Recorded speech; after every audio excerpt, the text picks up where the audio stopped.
consistently American branch of my family. Family. Family. Family. Family. Hello, right then, let's see. Hello, right then. Hello everyone. So, it's UAD Friday. Woohoo!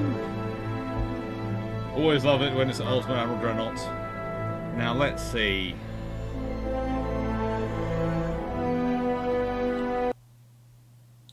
Either we have anyone in chat. I'm not sure if we have anyone in chat, but you know, hopefully we do.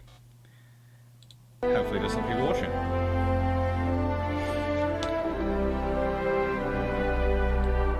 Because that does make me feel slightly more sane than talking to myself. But hello everyone, hope you're well. Yes, I am starting a little tad early. I'm supposed to be starting at past, and I'm starting at 20 past because I finished everything I wanted to do and went, budget, have some more fun. Right then. So, now last time I did this, and I was testing my Queen Elizabeth class Maximus,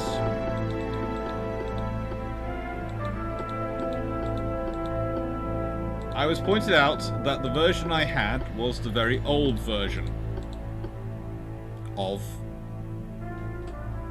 my of the street of UAD, and the reason I had the older version was because I had got one of the original versions of UAD because I really loved this idea and its concept for testing out for my naval history stuff. And yeah, then I got the Steam update system, but that hadn't worked quite, and I hadn't got round to messaging them to sort it out. Now they have. Well, hey. Well, hey.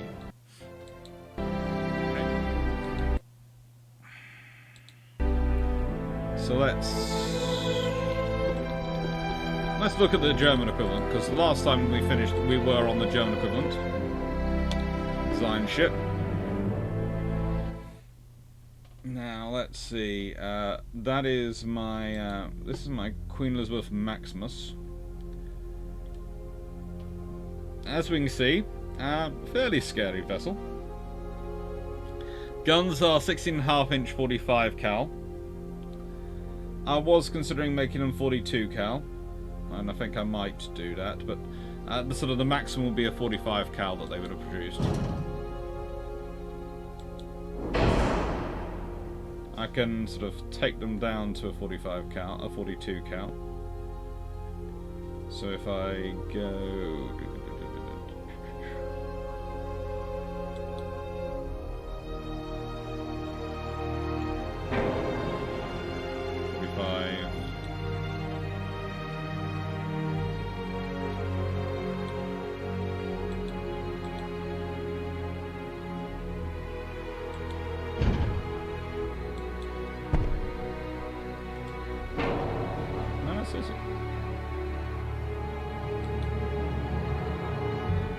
Why is that not changing? It's supposed to be changing. It's always fun when it does this.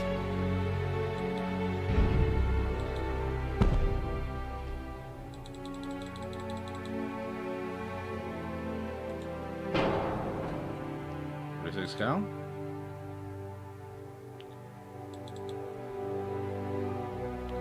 .45 cal. Still 45 cal. Still 45 cal. Okay. I'll leave them there. But it's supposed to be 42 cal normally when I drop it down. Ah well. That works for me.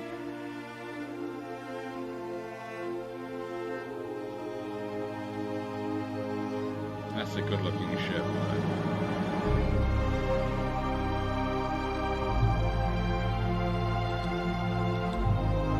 Now, I have made sure these are the right 4.5-inch guns in triple turrets. So she's got a fairly decent rate of fire going on here. And let's see what our opponent is going to be, because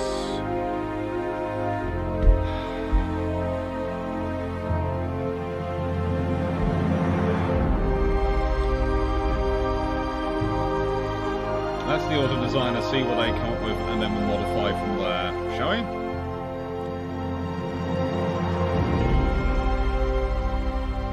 Okay, so that's 15.2-inch guns. Interesting. I don't think the Germans would actually go with that. It's got a whole range of 8.5-inch guns. 6.1-inch guns up there. Torpedo tubes, deck torpedo tubes. Always an interesting one to include. That's a good mixture of armaments.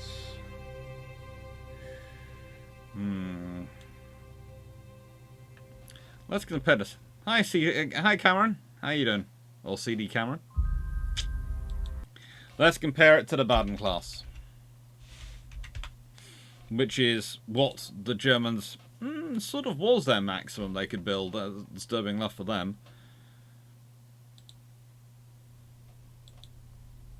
And yeah, they would probably try a little bit more, let's be honest. They would want to try a bit more with this, if the British had produced that. So they have 24-inch torpedo tubes, and this one has reduced how much? Deck tubes, I don't think they would have deck tubes. Mainly reason you don't want to have deck tubes.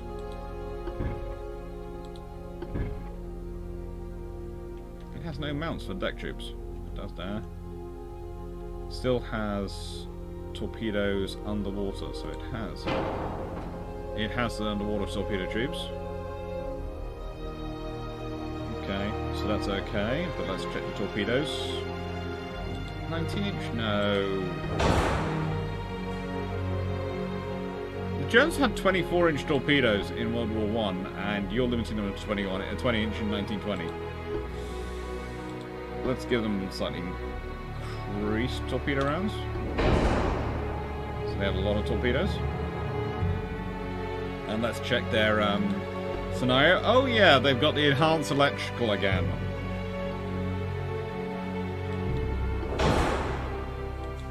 Enhanced reloading is fine.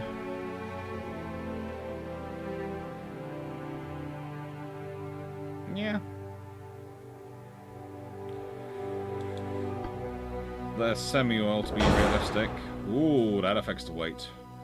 I'll have to sort something out in terms of weight. What do we do? Take it down to reinforced barkit 1. Yeah, that should do it. And let's work out these guns. So we have 6-inch guns and we have 3.5-inch guns. So I think 6 inches are fine. All these 8-inch guns? No. Basically, you're believing of building a pre-dreadnought.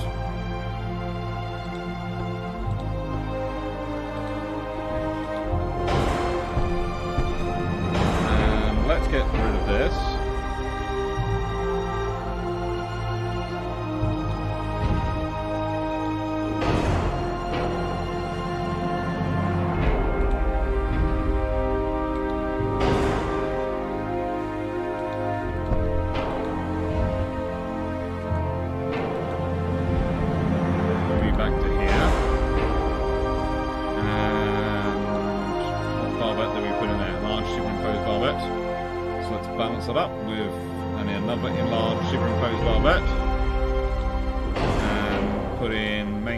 Centerline guns, 15.2s.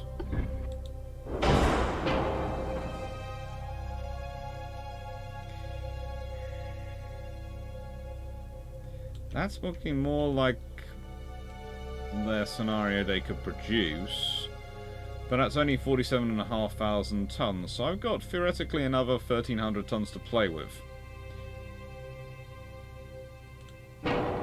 So let's see if they decide to go full Austrian, copying the Austrians.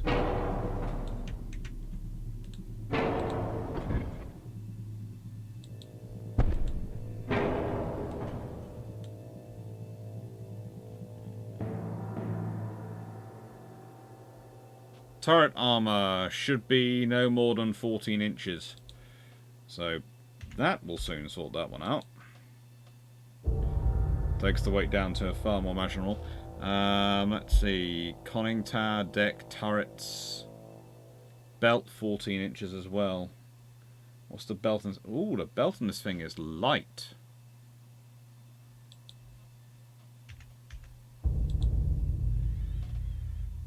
Conning tower we will take down to a far more reasonable 16 inches. 9 inches for superstructure. What? Why? What kind of superstructure is this? The Taj Mahal? Really trying to protect it that much? In about... yeah, I'll leave all those gun caliber turrets. Okay, so I don't think they would make theirs that short, because if we consider their 45 cal is what they standard work with. And they've gone with 41, so... go back to 15 inch. 43... 42... 45s. So now I'm 500 tons overweight. I need to drop down 500 tons right then. So that means I need to take that down to roughly 7 inches. Deck armor maximum of 4 inches.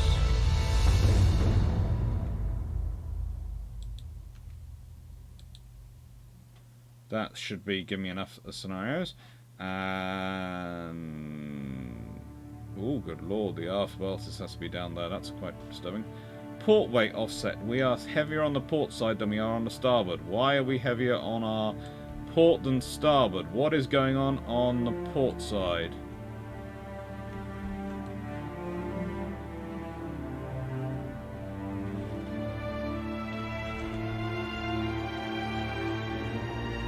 Can anyone spot a reason why we're heavier on the port side than the starboard? They're all 6-inch guns by 0.03%. Anyone spotting it? Extra gun. That's what I'm thinking of. Ah, there you go.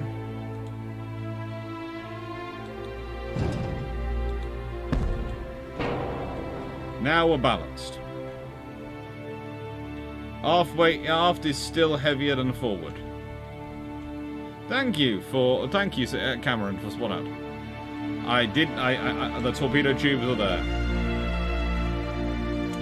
I think this is getting to be about as fair as I can make it and as historically realistic as I can make it. So we have a 10 gun.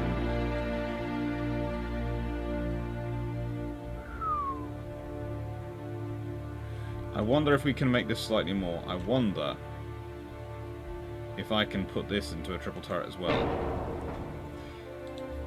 Because again, they'd have had to buy them from Skoda. They'd have had to buy the triple turret design from Skoda, because that's who makes the triple turrets in the German-Austrian sort of scenario. But they could have theoretically got them. It's only 120 tons overweight now. Oh, what can I do? What am I going to take down? What armor am I going to take down? Casemate's down to 6 inches armor. That doesn't really help. That goes down to 4 inches. That doesn't really help, because I've still got... oh, it's got me closer. I've got 65 tons to go.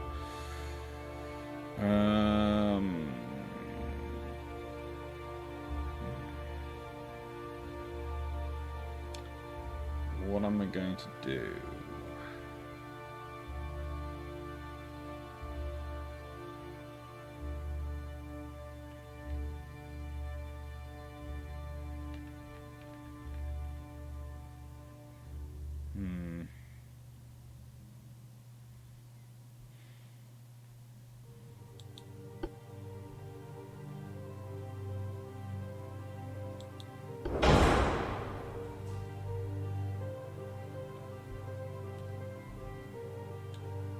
There you go. Fixed it. We've got 300 tons left. And we have got basically a 12-gun Baden. Which is not a bad compromise for the Germans.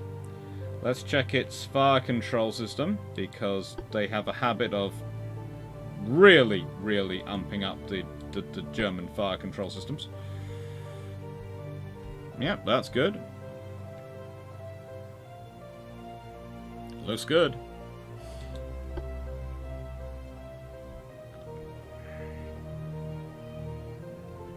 We're about the same weight.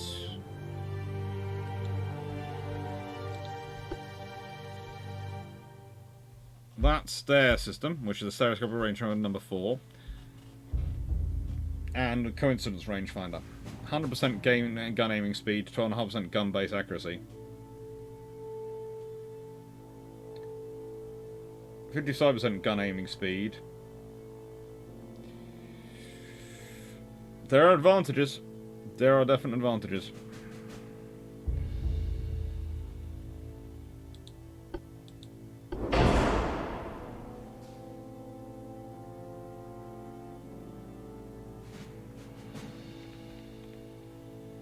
Can do that. And oh, I better go check that they've got some veterans and decent personnel on that ship, haven't I? Forebelt is already slightly. Forebelt, full tower, superstructure. All those things are already slightly, you know, brought back.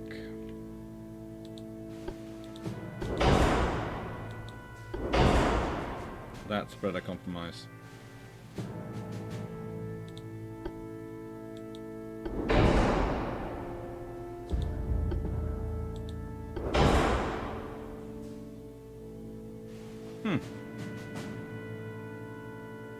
That is what we'll go with. I wonder if I can eke out any more speed from this hull.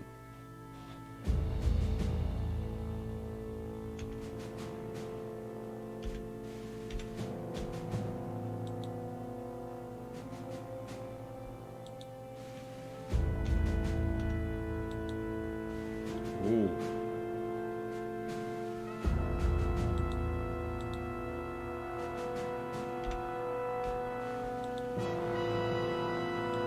Ooh, it's getting perilously close to the 30 knot, up to the...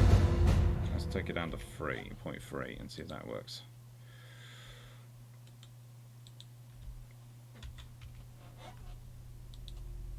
Ooh, that's a jammy dodger.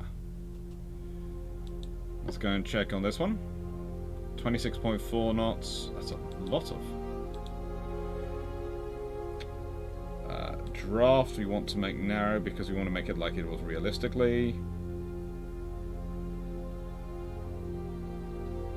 We want to make it basically a canoe in that regard.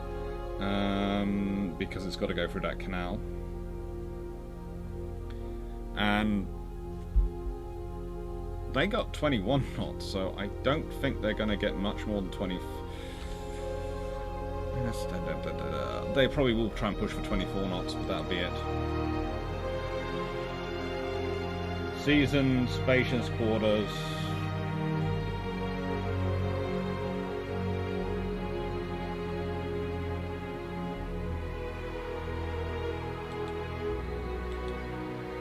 What can I do if I do that?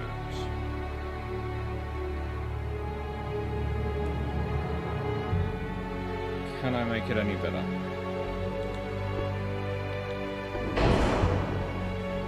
I'm trying to be as fair as possible. Yeah, this has got the most survivable scenario. It's got triple hulls, anti-torpedo free, barbette falls, reinforced. It's got everything it can do. Increased torpedo ammunition.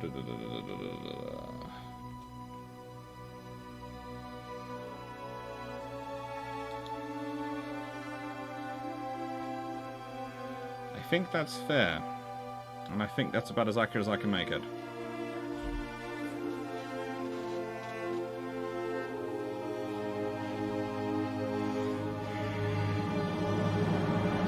Well, you see,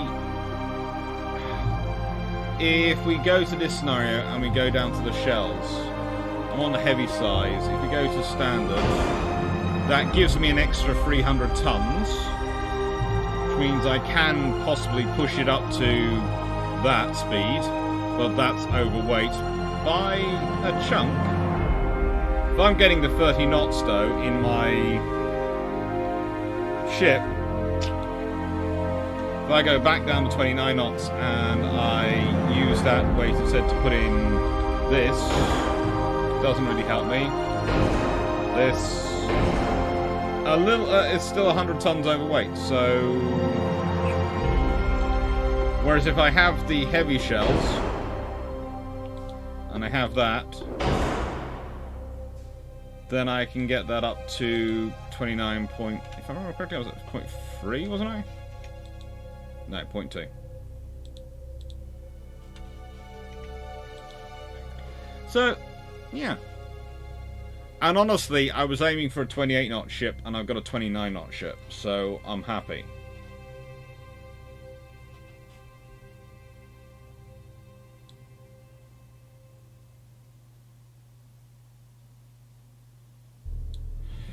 Slightly deeper on the draft.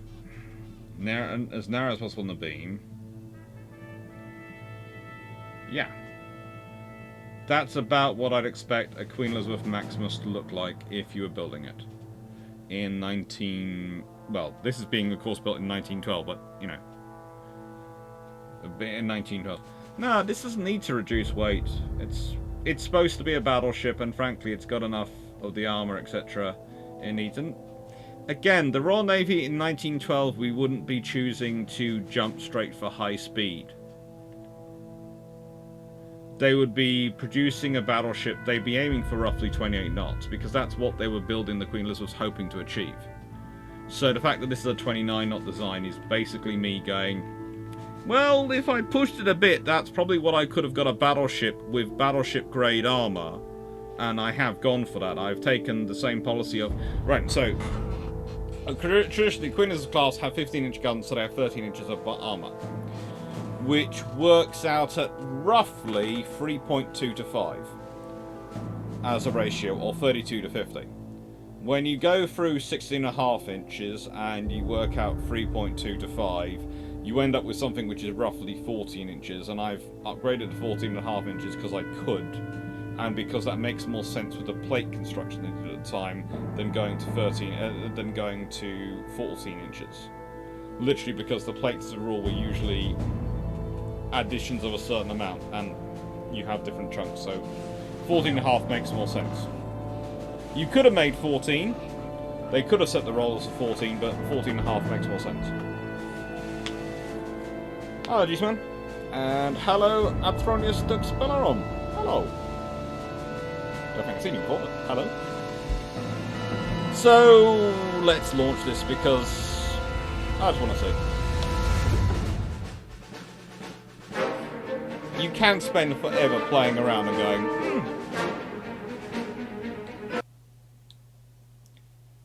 You know, what do you want to do? And, you know, it's far more fun to eventually play it. Someone drove their Saracen through my garden last night. Anyway, okay, that's the sort of story which, once you state it, you've got to ask, Saracen through your garden? Really? That's a bit rude. Right then, because I'm not doing this for testing, I'm doing this because I'm enjoying playing it, I'm going to, broadly speaking,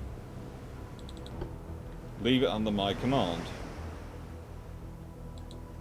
I'll put that on just for a second to control while I go hunting for my enemy.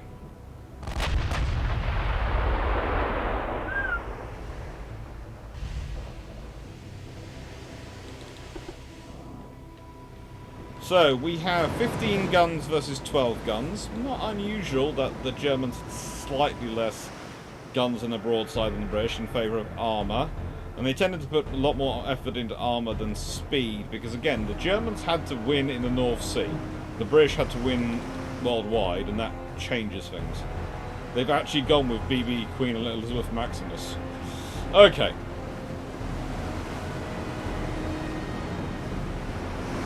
In the traditional gun layout of British battleships at the time,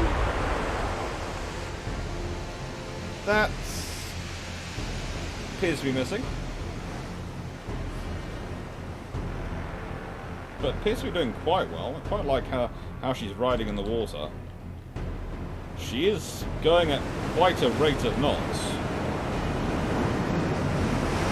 That is... This is the thing, is this is not something you'd want to see coming at you in the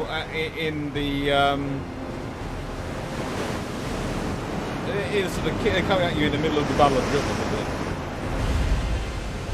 That's something which you sort of go, okay, I don't want to be anywhere near the fast battle. Also, I've got a 29.5 knot battleship going around, the battle cruiser going. So our jobs are over. Do we go to the employment queue now? Jeez, man, it's okay though. I kicked their door down around midnight. Okay, I'm sure there's a story going on here, but...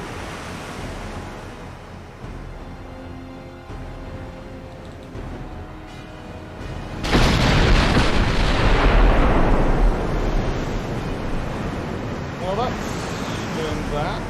Haven't managed to hit us yet though, because the typically does going. So, this could be interesting.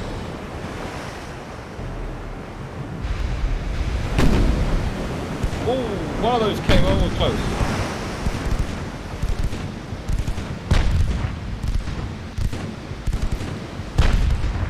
You're into secondary range. Oh, you're now into 4.5 inch range.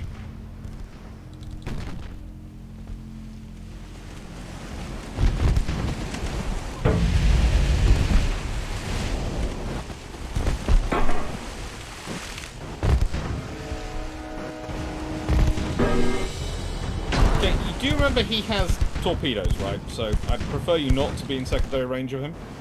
I don't remember if I did. I think I did. I did with the torpedoes. Okay.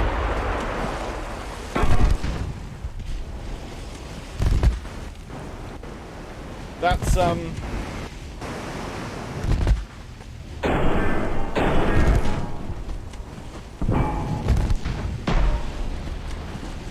slightly worrying.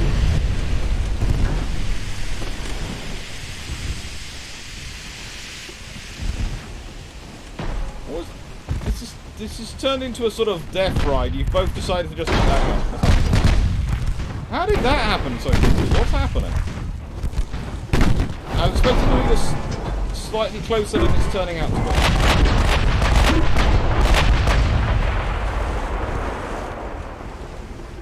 Ouch.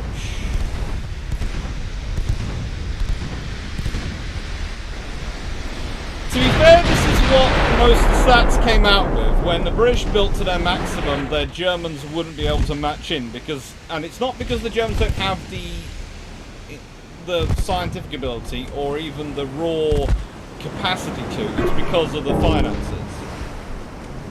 Because as I pointed out in the long patrol video and the live on discussing the subject, Queen Elizabeth class is designed to turn it into a budget fight, not between the Royal Navy and the Kaiserliche Marine, but a budget fight between the Kaiserliche Marine and the army. And basically the Kaiserliche Marine would always lose to the German army. They would always lose to the German army.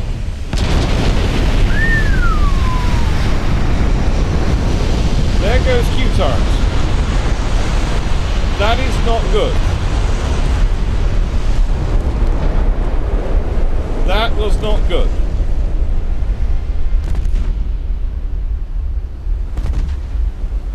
That was spectacular, but that was not good. Okay, note for future, more armor on my turrets. Carl de Gross, I am enamored with the way you are still actually alive. You, I am... Well, you're still smoke, which suggests I've built a very tough ship. Thank you very much, but yeah. Hello, Renegade Marine. Just like the real Battle John. Yeah, you know. Turret went north, but you know, that was unexpected.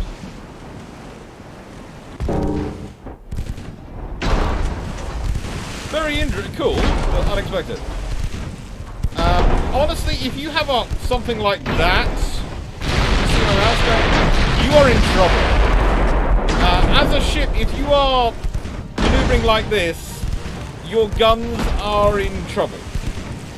Because most of them don't have the depression to be able to start hitting the target. Unless you're managing to keep an extreme long range. Unless you're doing a USS Texas and flooding yourself so you can hit targets even further away, that isn't exactly going to happen.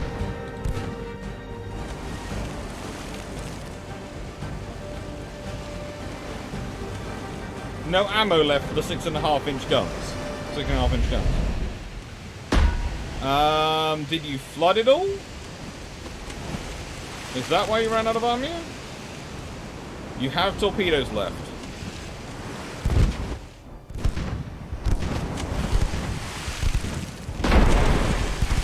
No ammo left for there.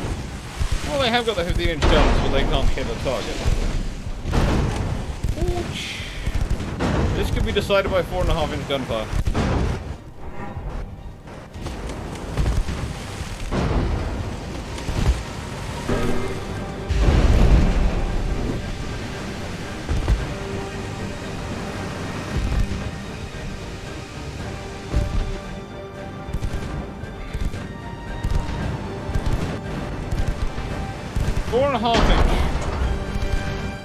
It's always nice to have the secondaries long, but we've run out of 16.5-inch guns. Shells.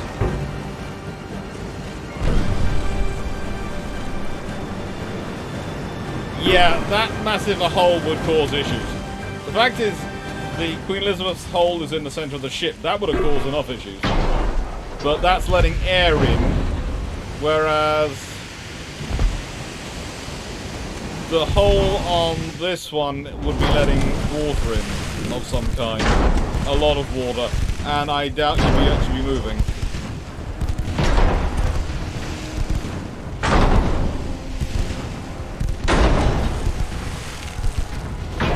And it's basically relying on the 3.4 inch to actually fire back.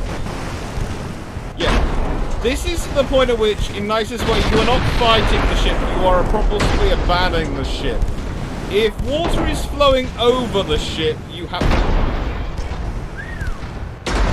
That is very, very lucky that the water is not quite going in the casemates just yet.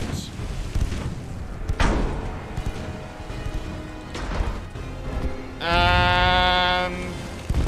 yeah. She's just carrying on firing her secondaries. As you can see, she's got a lot of torpedoes.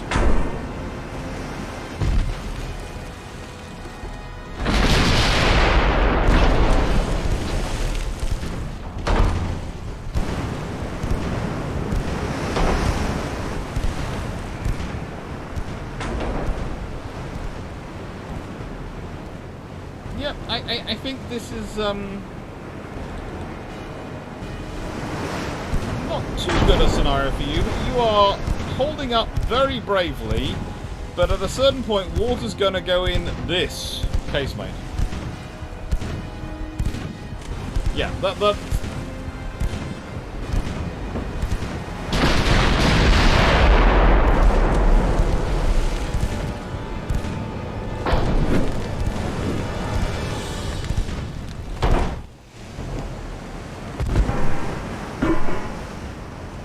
Queen Elizabeth Maximus is just carrying on going, yeah, I am a battleship still, but my main guns are out of ammunition. Oh, good lord, she's managed to get the 15-inch gun. How?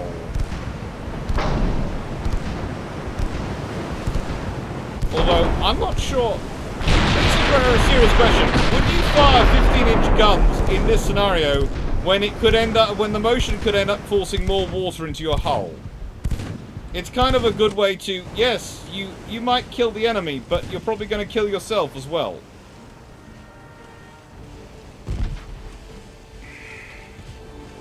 That was a big blast of the ammunition.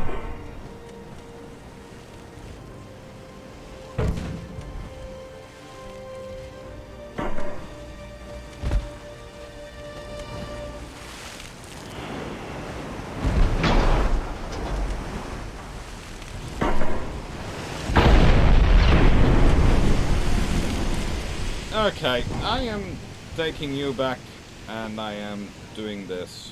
Under my control now. I don't plan on you sinking just about yet. Thank you. Sorry, your AI command personish, but I fancy doing this.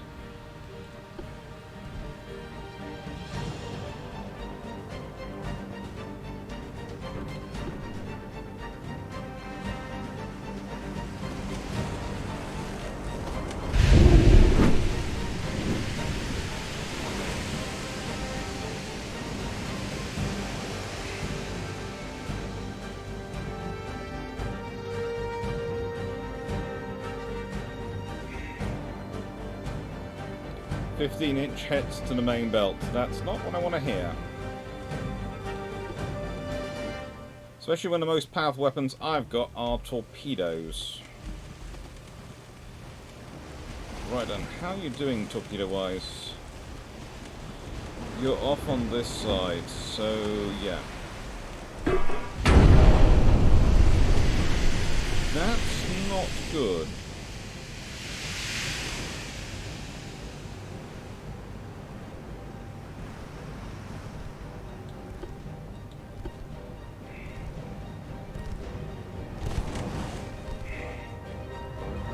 If you're in torpedo range, I'd like my torpedoes to fire you at some point. And I plan on doing something slightly naughty in terms of manoeuvring.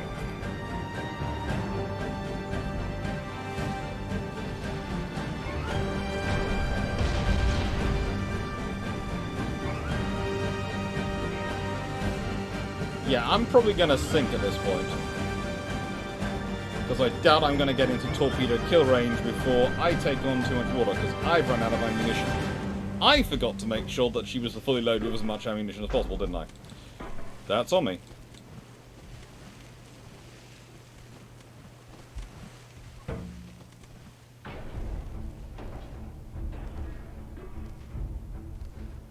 In torpedo range. Torpedoes. Aggressive.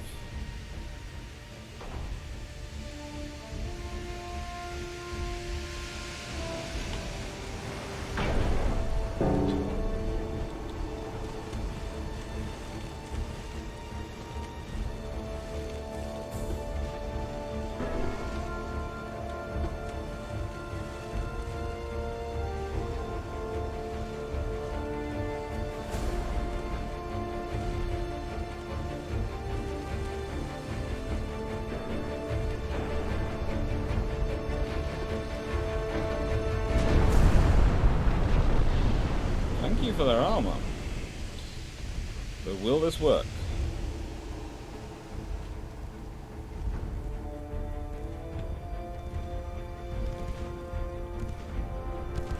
I'm glad you can watch this one, King's Rook.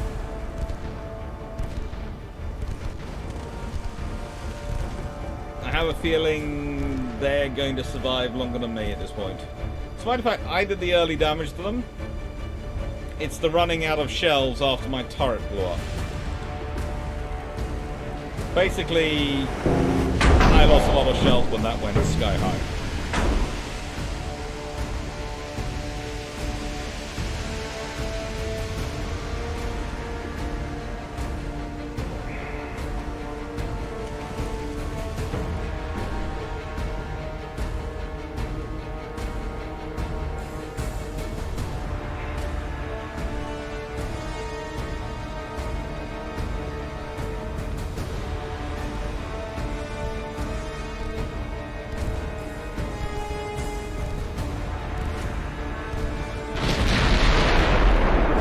And they still got 15-inch shells. Yeah, definitely having that sinking feeling. But again, she's holding up really well. And I'm glad I have no casemate guns. I'm glad I didn't put in casemate guns, because otherwise I would be in trouble.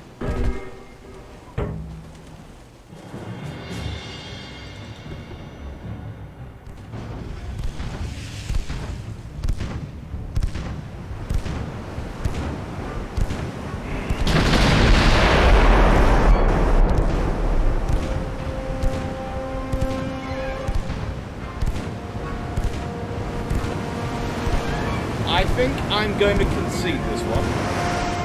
Because, well, hang on, no. They still have 15-inch ammunition. They have no torpedoes. But they still have 15-inch ammunition. And occasionally it can actually fire it.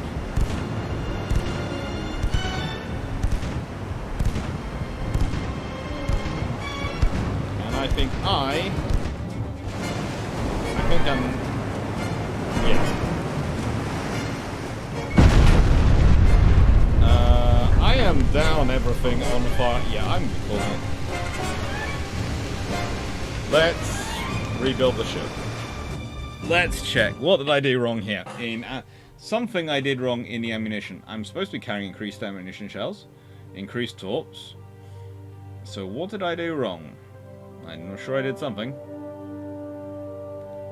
In about...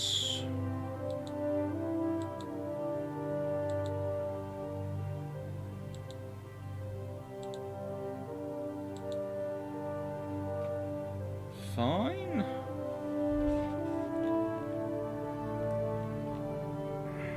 It's on barbette level 4, which is supposed to reduce the chance of ammo detonation by 25%. Negative 70.5% on fire chance and flash fire, etc. All those things. That's all good. Perhaps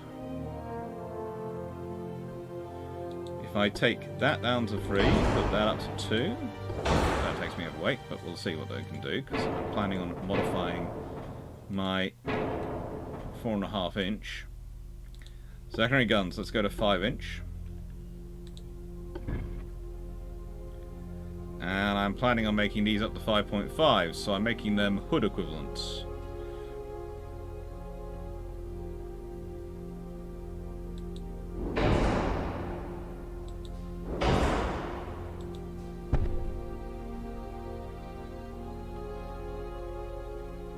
So, 5.5s.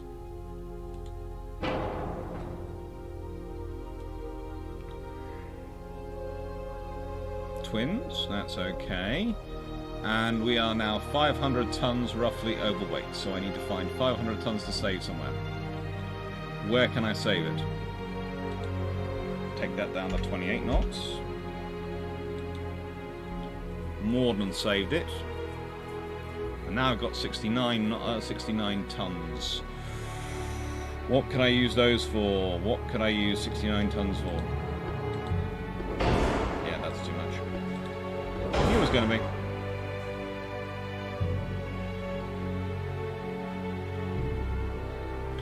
Hi, Spike to Spike. The starboard side did need a wash, definitely.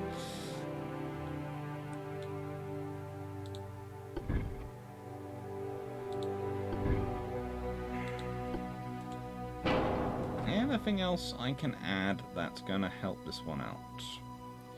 And also be realistically historical. So, yeah. That's where I have to be careful. I have to make sure it's, you know, realistic on a historical level. I'm tempted to add in 6-inch turrets just because, you know, I'm British. We always put in 6-inch turrets. The enemy does have torpedoes. And because, again, historically, you always designed anti-torpedo stuff into your battleships because you always presumed your enemy would have torpedoes. And I do try and keep my ships as accurate to historically they could be as possible, whilst also designing them. I suppose I could try 6-inch turrets.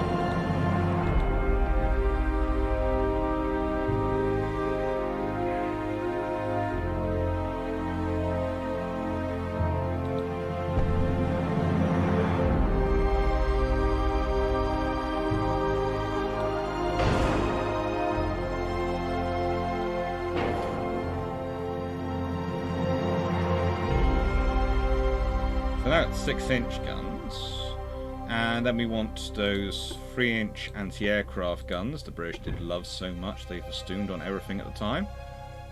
So if we're going to go with 6-inch, we'll put some 3-inch there for anti-aircraft work, and any single barrels.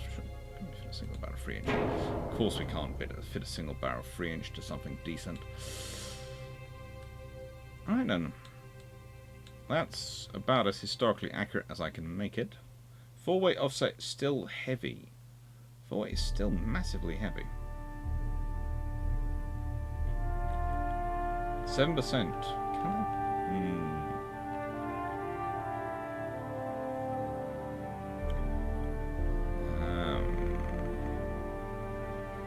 Half belt. No. No, that should all theoretically work. Theoretically, he says. Secondary, I will take increased arm piercing. Oh, that has a back. Standard ratio. Increased HE. Max HE. Puts me underweight. Oh, semi-armor piercing, standard.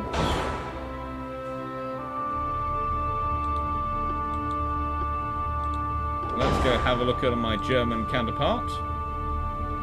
So they've got cat.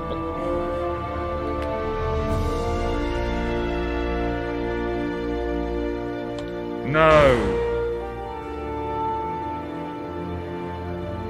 Okay, that gives me 700 tons to play around with on this ship. What would I do on this ship with 700 more tons? I've already got I've got all those at the maximum they can be for this period.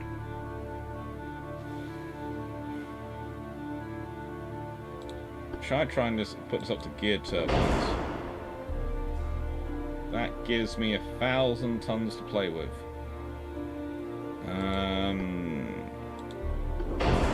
That's nice to have. Hang on.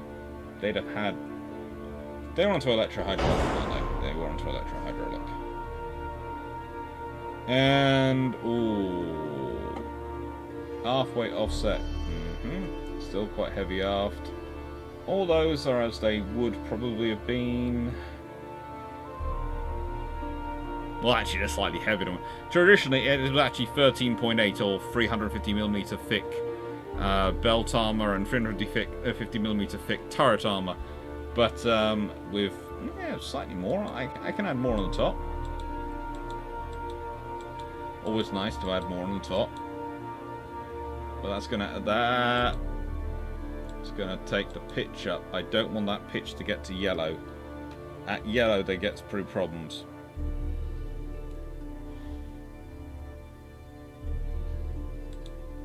Honestly, I am already playing slightly fast and loose in this game in terms of my positioning of things, because I'm doing that. I'm spreading them out to reduce the pitch effect.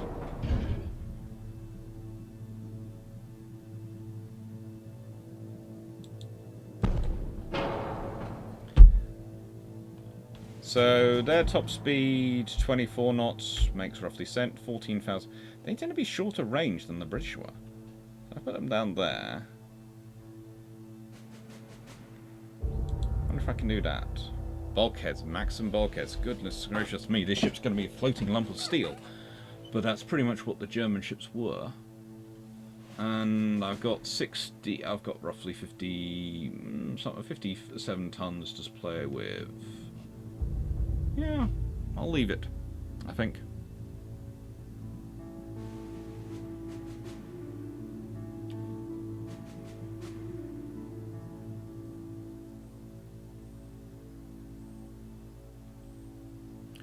Hello. Alex, it's Steve Clark. Hello, Steve. Hi, Spike. Thanks for Spike. And hello, it's Steve Clark. Spike's my alter ego. Oh, it's good to hear you have an alter ego. So you're kind of like Batman. You have multiple egos going around. You're just surprised you don't have her covered in 6 inches. I try to be as historically accurate as possible. Renegade Marine. The one thing I dislike about UAD is that the historical designs tend to not do well in the campaign, because the AI is kind of bad at designing ships. Oh yeah, the AI basically goes, ugh, which is why during the campaign I ignore the historical accuracy and just go with what I fancy.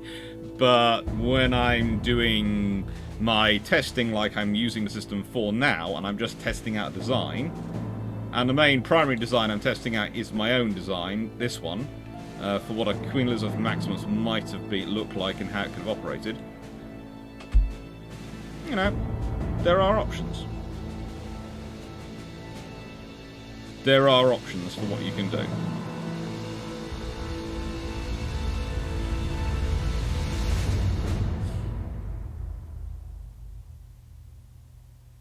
The Archer is not blocking the arcs of fire of main armament. Yes, and as you can see, I have been very careful not to do that, because these have no impact on the main guns at all.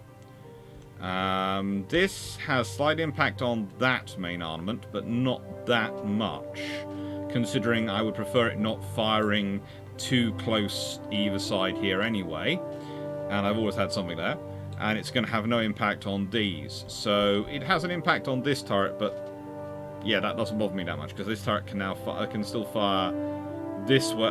Quite a large chunk of this can all be covered by this central turret.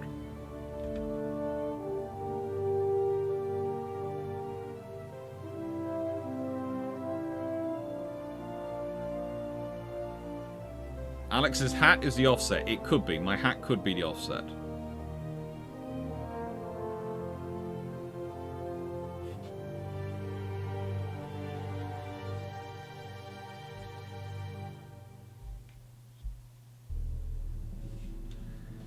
.40mm anti-transport guns. 40mm guns can be used for many, many interesting things.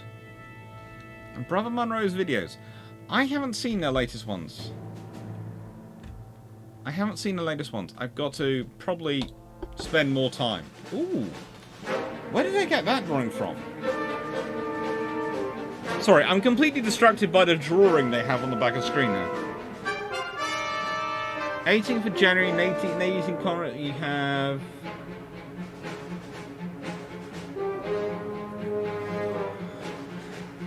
That's the Greeks versus the Ottomans in... Oh, now that was an interesting war. That was an interesting war. And basically, the Georgios Avros went around taking out everything. Has the stream died? It shouldn't have done, he says.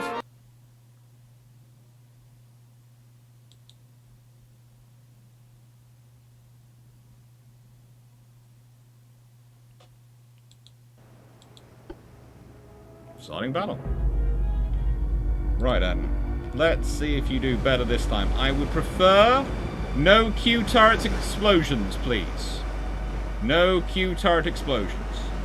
But I will put you up to 30 times speed again, because I like this. I have Speedboat Queen Elizabeth. Imagine if this was in actual real life what they look like going at full speed. Just imagine how scary that thing coming towards you at that speed would be.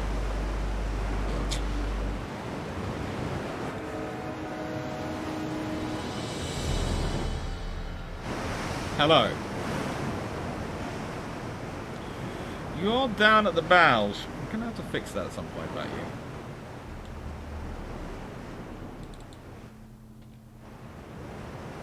Now you have 1,665 armor-piercing shells and 557 high-explosive shells.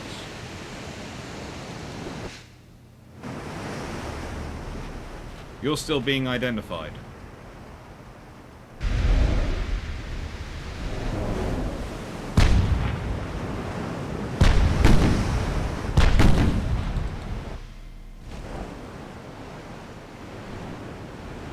Doing 24 knots? God, full speed. Make their life as difficult as physically possible for them.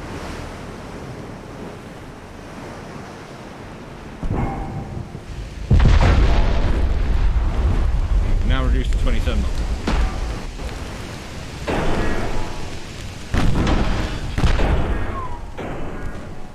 See? You haven't been going full speed, you could have been completely bushwhacked by that. I'm taking it we're now in secondary range. That's what I'm getting from this.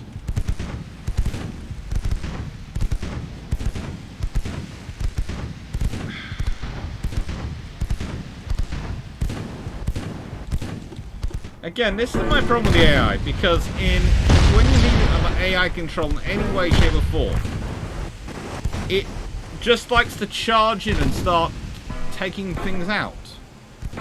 Fire control damage, that's lovely, but that's problematic for me, and that's because you got so close.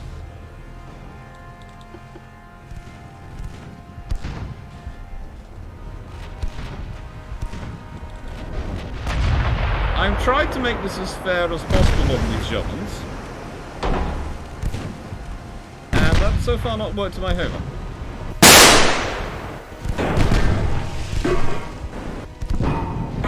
Hey! Thank you! Canadian Moose for following. Yes. And it's a Naval Historian. This is what I do to relax on a Friday evening. I stream UAD and go, how bad are my ships going to be? Because I'm going to try and make them historically accurate. And then you've got this one, which was partially designed by the system and is festooned with all sorts of extra weapons. And there's me going, this is what the maximum Queen Elizabeth class could have looked like.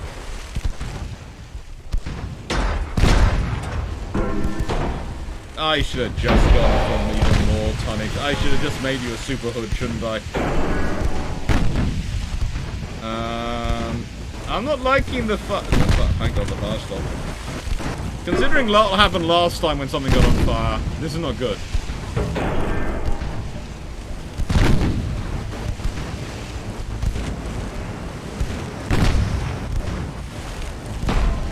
Yes, a battle cruiser running gas turbines with 9x15 55s.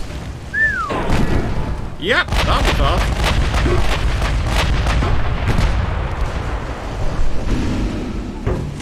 Anyways, I tend to design 130,000 ton of ships and slap like 20 battleships of the decade early design. Yes, I'm trying to design what would be the maximum capability the Royal Navy could build in 1912. And I've been nice to the Germans. Very nice to the Germans. Because if the Germans had been able to do a triple turret, etc., they'd have been really, really happy in this period. And I've basically gone, right then, for them to get a triple turret, historically, to say how they could have got a triple turret is they've had to go to Skoda and get it off Skoda, okay? So they've had to go to the Austro-Hungarians and get it. Please note, if this was really historically accurate and I was really doing the German Navy, they would never sacrifice their pride and go to Skoda. They went and looked at the triple turret of Skoda. They looked at them and said, it can't be as good as they're claiming. It's because it's built by the Austrians, not by us. So despite the fact that Tegetovs and the other battleships built by the Austro-Hungarians are some of the best designs of battleships built in the pre-World War I era, the Germans do not copy or look at them at all because they think they're better than them.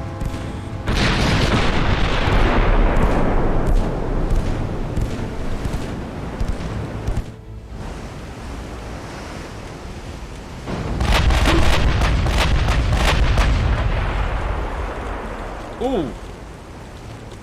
I think we started to get some targeting, and that's not good, because once the 16.5-inch shells do start putting, this is the thing I found with the 16.5-inch shells, if you're doing it with appropriate armour at a time, they are absolutely a nightmare to deal with. In fact, I honestly think if you had a 16.5-inch gun battleship end of service, between its rate of fire and the firepower it produced, I don't think anyone would bother with the 18-inch gun. There is part of me which just thinks the 18-inch gun wouldn't exist because everyone would just go, well, it has more firepower than the 16-inch, but it has the rate of fire of the 16-inch. Why are we going for the 18-inch? Which drops the rate of fire down even slower.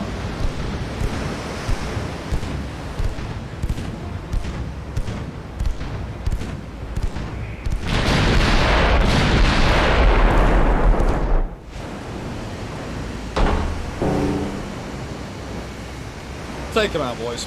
Come on. Come on, Queen Elizabeth Maximus. You can do this. You can actually win this round. Instead of me looking at you going, what happened to you? I've run out of water.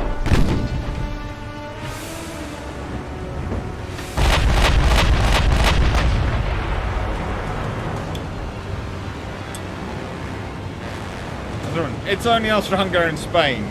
Just block them out for the med. Yep, that's traditionally the British practice.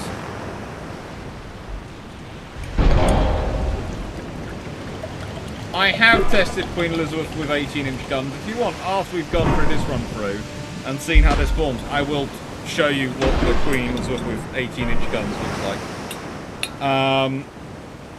I haven't tested the Queen Elizabeth Maximus with 18-inch guns. That could be an interesting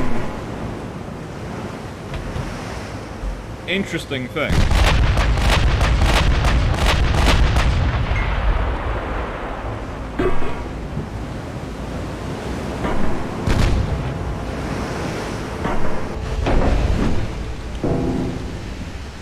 Would you score some very nice hits, please? I'd like her to actually be sunk. Aim for about here, okay? About here, where my finger is. Sorry, you can't see my finger. I'm pointing down about there. But look at that 3.4 inch fire away. It's just non-stop, burning through ammunition. It's amazing. They've got about, let's be nice, let's say 1,200 rounds left of battleship ammunition. And I have about 2,000 rounds of battleship ammunition left.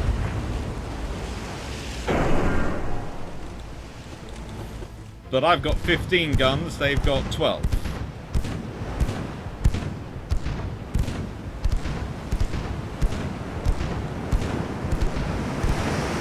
Seriously, the most overworked crew, if you consider other crew here currently firing those 3.4 inch guns. I have complete and absolute respect for them and the pace of operations they are achieving. But I would also like to point out that they are providing a very nice targeting point for my gunners.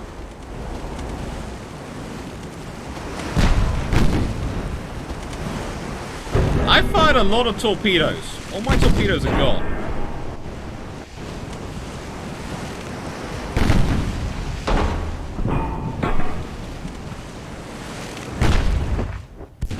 And they've still got torpedoes left.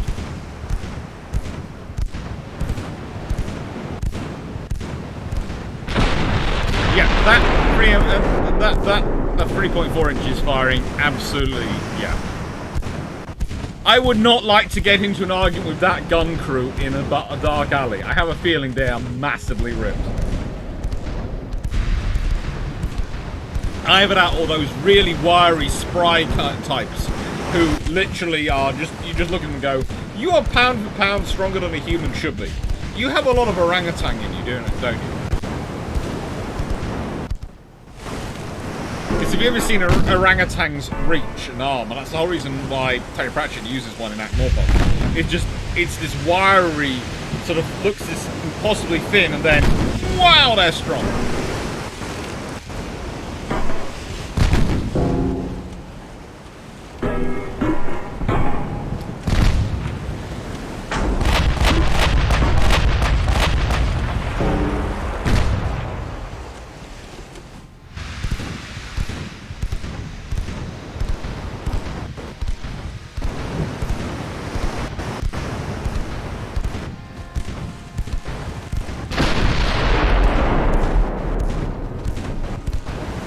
It's the 3.4 inch which is wrecking my fire control. That's what's doing the damage on my fire control. They're insisting on getting in range of the 3.4 inch gun. Why you're getting in that range, I do not know. You know, why this AI seems so intent on getting in range. They're now currently in range of the... They're in range of my own 3-inch gun. Not only the 3.4 inch, they're in range of my 3-inch.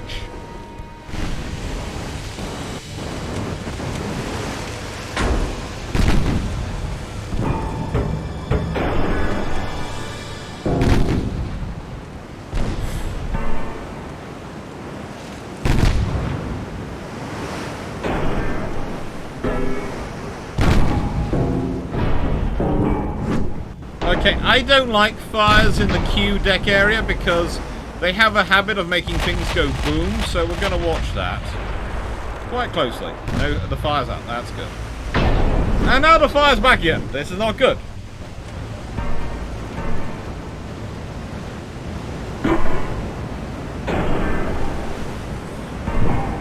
That loader is something special on that 3.4. I mean, seriously.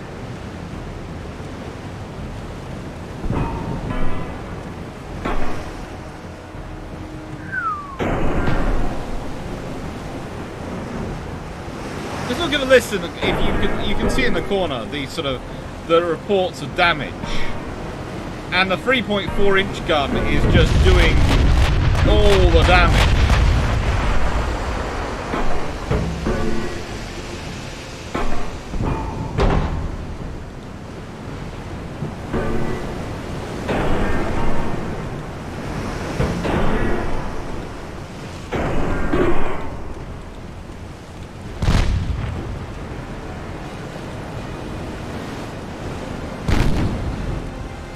Let's put everything else on aggressive and just see what happens from here.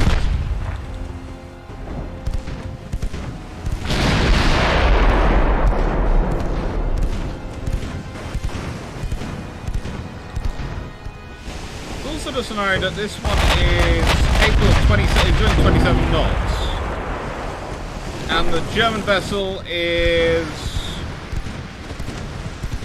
capable of 24 knots. Probably still doing. Well, maybe doing 24 knots. Probably. I think it's got one of its turrets out. I'd say one of its turrets has been knocked out, and that's why we're hanging around in the stern quarters.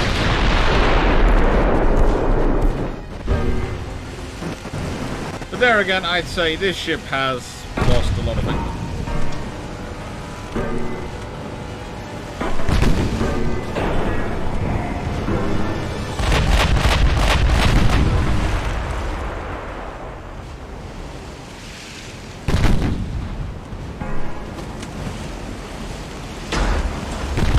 The man with the shell loads, the other man loads the beer and the sausage with the shell loader. Potentially. Oh, hang on, no, there is another option. That 3.4-inch gunner, the loader, he's currently drinking iron brew. That's it. He's got the secret Scottish energy drink. He's got a case of it. That's how he's working it through. It's iron brew.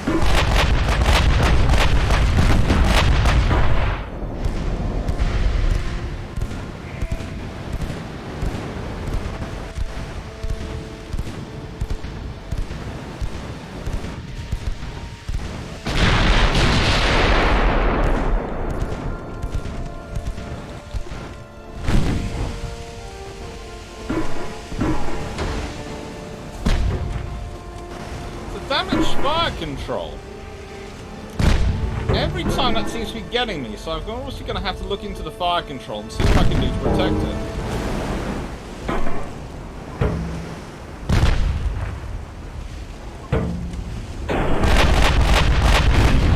Let's go back to rebuild ship. Right then. So this has been an interesting thing because... Let's see, what's the problem with the fire control?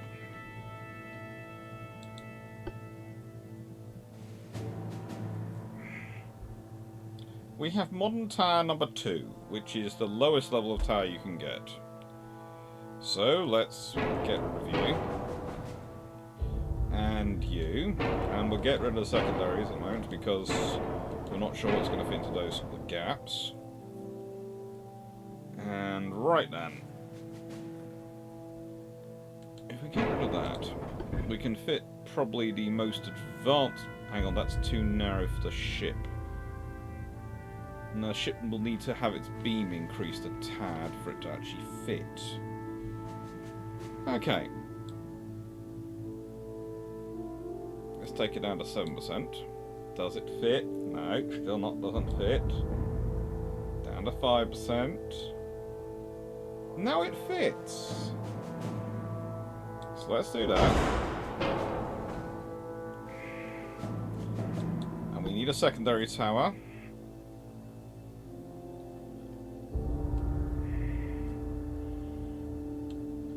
Going to make putting that extra turret back more difficult, isn't it? Let's do this compact secondary tower, and I do have a reason for this. I'm going to see this in a second.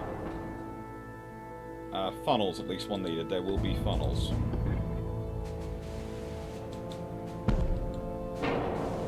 Right, and I have plenty of tonnage, so I want to go for that.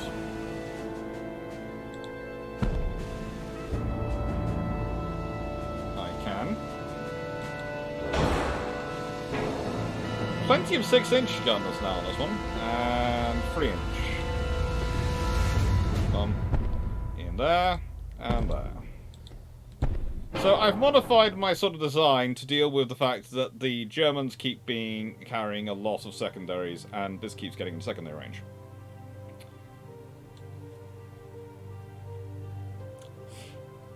What do we think?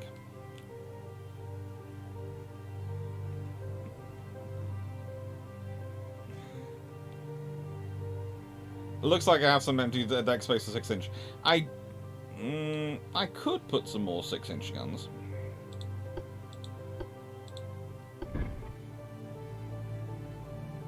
You see, their fields of fire is quite sort of...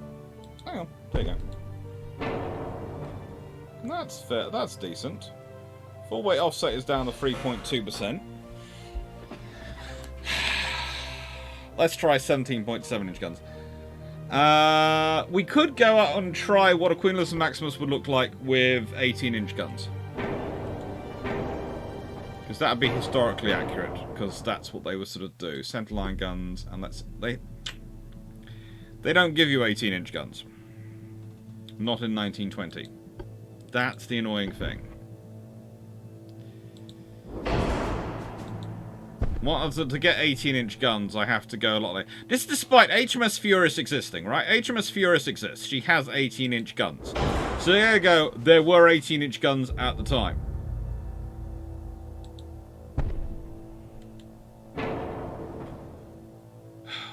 It's just annoying.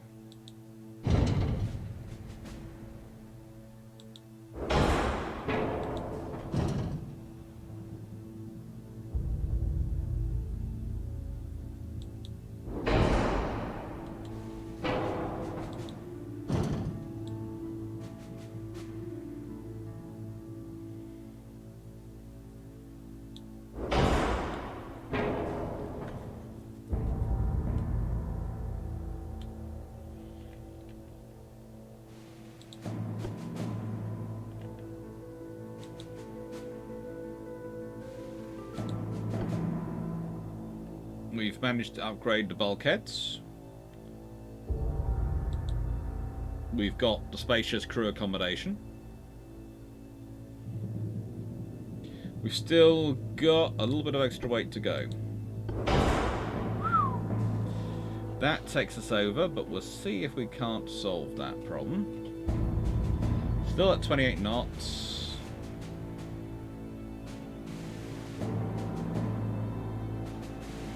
Oh, 6-inch guns. Seriously, you think you're going to get that much weight? You'll be lucky.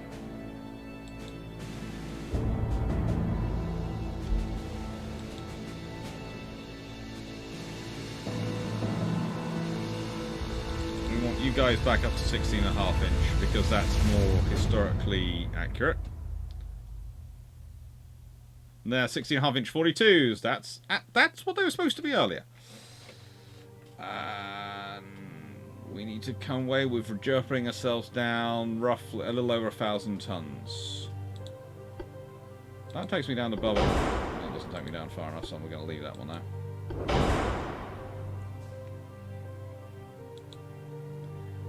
That takes me down too far, but that is to an extent fine because I can leave it like that. No, I can't do that.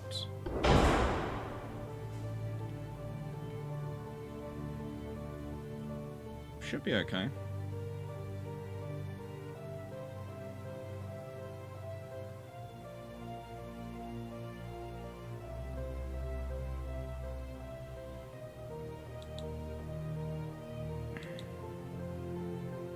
Yeah. Bigger torpedoes. Well, I already have the 20-inch torpedoes, which is the largest they allow in 1920, which is wrong. Okay, historical accuracy, they had 24-inch torpedoes.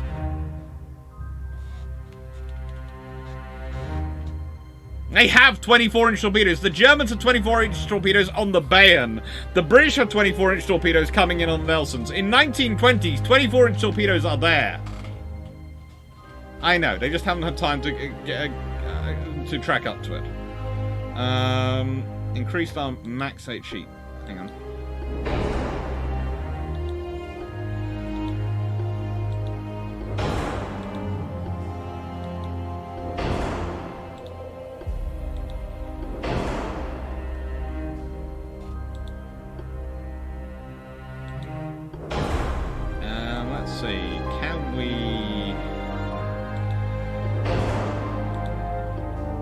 nose fused.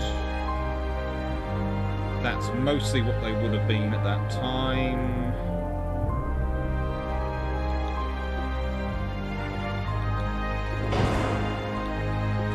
Increased high explosive secondary shells. Yeah.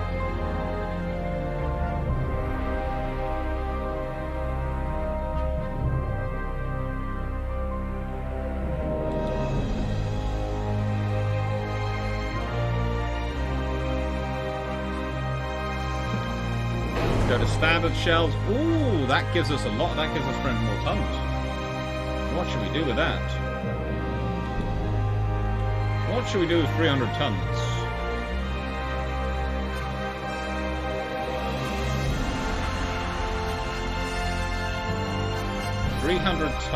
What should we do with 300 tons? Let's see what speed we can get up to. Can we get to 0.5? No. Oh, we can get to 0.4 though, can't we? Yes. 0.4. So 28.4 knots. Okay, she's only got 12 guns, but she has enough 6-inch guns to make a nightmare for any ship which comes close to her. And she has a lot of 3-inch guns for dealing with aircraft. Are there mods which change the availability of tech? Not really that I can use when I'm doing the game, when I'm doing the design testing, because it's supposed to be standardized and replicable. So if I add in mods, then I have to make sure everyone has the same mods at the same generation, the same interaction. And you do have to just change the era. You do just basically we'll go to more modern. And that is probably what I will do in a bit. Because I have said I will test out the 18-inch guns, and I will just do a more modern design.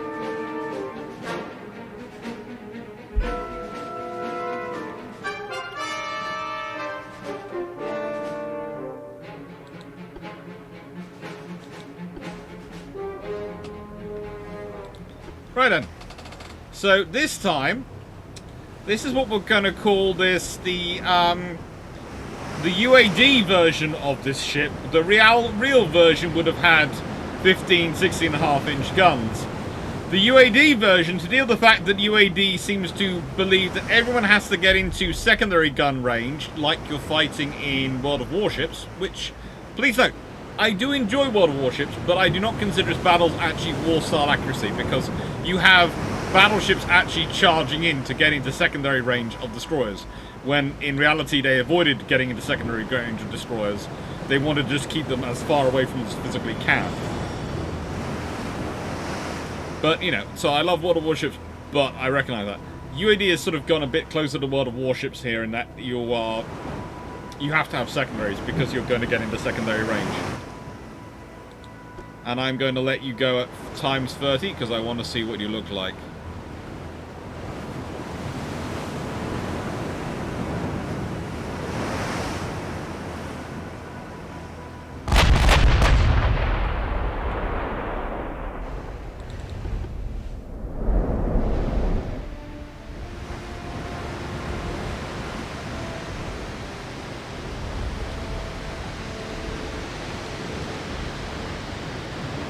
Shoot info. See, the shooting is doing quite well. Hit chance, 99.4%. Wow.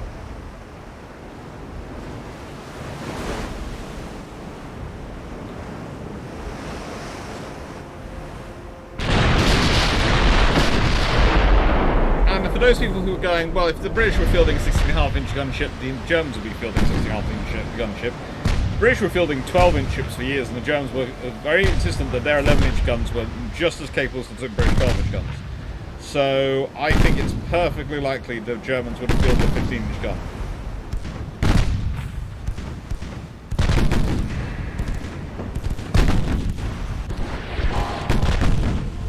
I expect that number to drop a lot as well. But there again, they are now engaging at secondary range. And just look at that blizzard of 6-inch guns. That's a broadside of, let's see, 15 6-inch guns, because there are 2 centerline mounted and Three on each side. So yeah.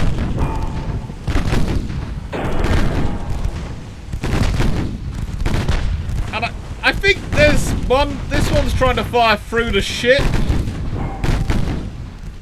But yeah, there's a lot of 6-inch gunfire going on. Avoid torpedoes. We'll go see how this is standing up to. Yeah, the 6-inch for gunfire. I would, if you look at the hit list down on the left in that corner down there, hit list, you will see the 6-inch guns are doing a massive amount of damage to the Kaiser Karl the Gross. And I have suddenly made my ship able to win in UAD by taking out one of its 6.5-inch guns and taking out, therefore, reducing its long-range fire capability by 20%. And just adding in a massive amount of 6-inch guns because, you know, those are wrecking this ship right now. And then there's mine sitting over here going, hello, we're fine.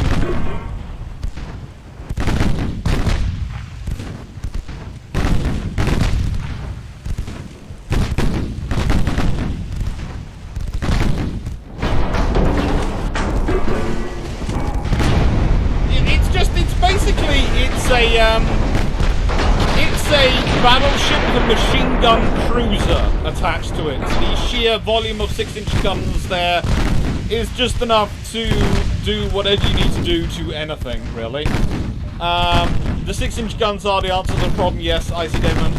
The 6-inch guns are the answer to every problem that the Royal Navy has ever encountered. Some was talking the other day, because we were talking on, I think it was last night's live, about various omens for war. Well, here's another omen for people to look out for.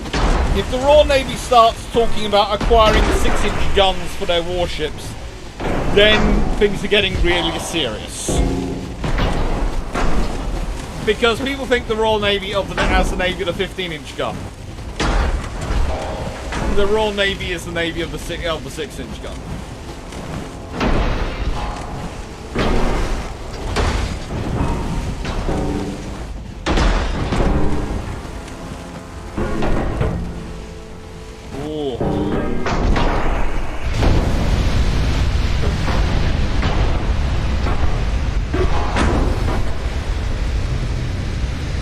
Canadian Moose, I know what you're doing, and I realise for the game you are completely right. But for me, as a naval historian, putting in armament of mixed triple 18.3s and triple 17.7s would cause me to have some version of a panic attack. And it. No, I want it. That's fine by me. Let's go to the most 1940. Increase range because it's going to need to, and I'm going to design ship. Yeah. Modernized Dreadnought because I'm going to show that we could fit an 18-inch gun on it.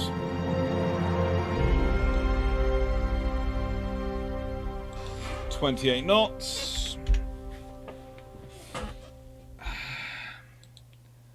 Take that down. Bulkheads too many. Beam to -5.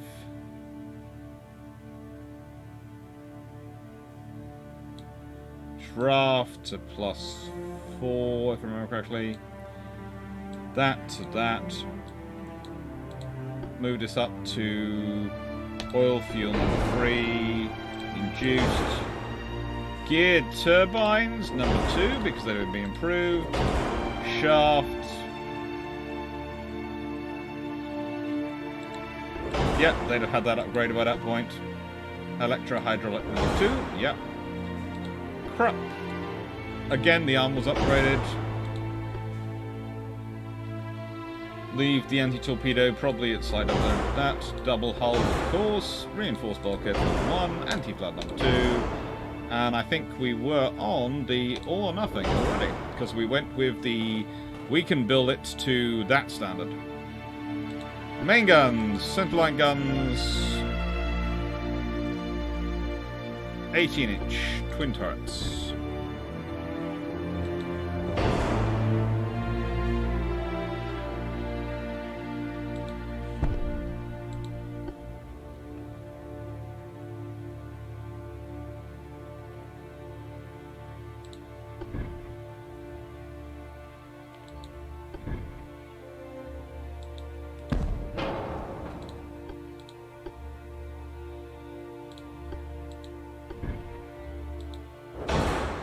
Make sure they're 49s. They would be, let's be honest, in British terms they'd be 42s or 45s.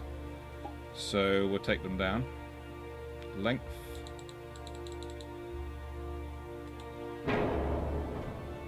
Don't want 46.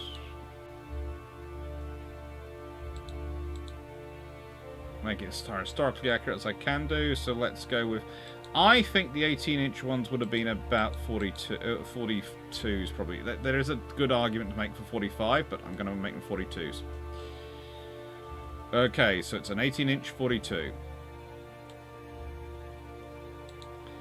Let's see, what kind of tag can I fit in?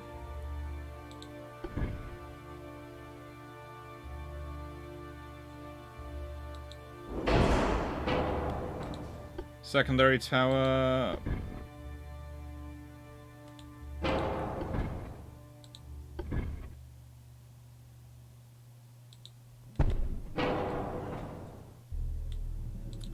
So this has been through the really advanced upgrade.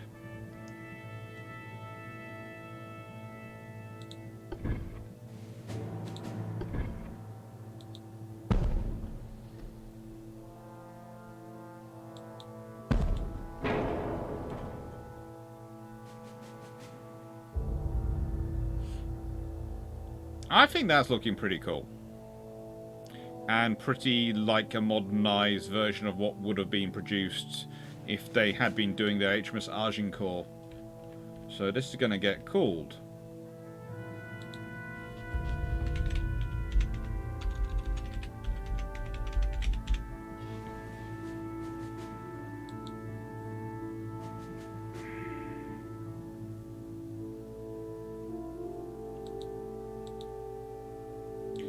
Now, if we again remember that whole thing of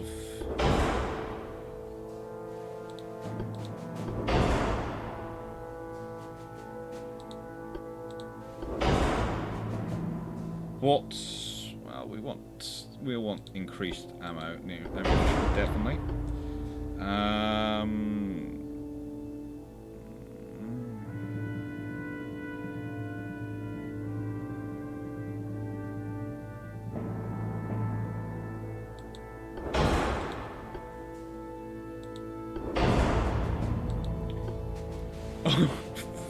It's 18-inch guns. You're trying to give me this with an enhanced reloading. And electrical...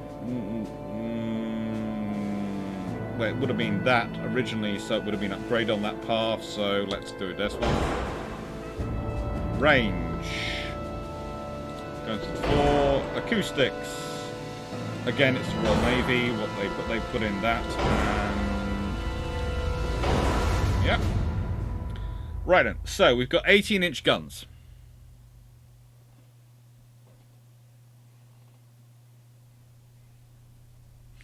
18-inch guns. Now, if you remember what I said earlier, it's 3.2 to 5 is the ratio the British seem to have gone with the Queen Elizabeth class because of the range they're finger fighting. So if you're talking about an 18-inch gun ship, well, 15-inch guns takes you up to 13-inch.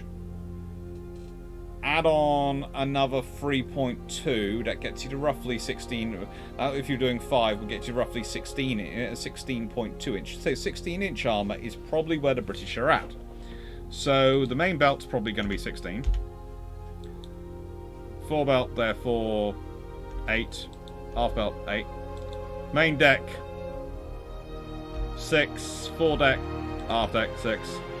And then if we go to this one, again, probably a 16, probably Ooh, I'll leave it at 9, but that's because I'm being generous. And I would go this one up to... Well, could leave it at 14, honestly.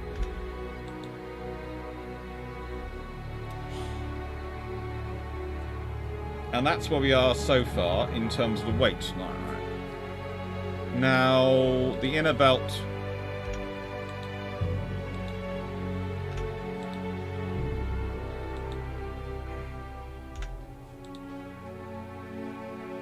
I've added those in as much armor as I can do because, well, you know, it's an 18-inch gun.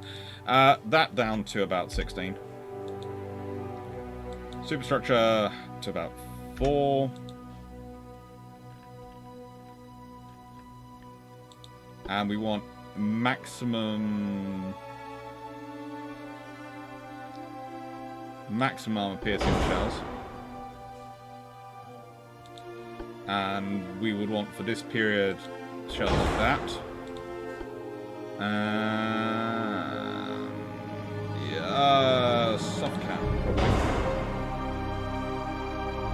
Right then, so let's sort out the torpedoes. Do we think we still have the torpedoes after our refit in the interwar years? Do you think we have the torpedoes? Yes or no in the chat? Do you think the torpedoes? No. Yes. No. No torps, no. Yeah, I'm going to go with no torps. I don't think they would have survived the refits. So we're going to go for secondary guns. Now, if I had a... Ooh.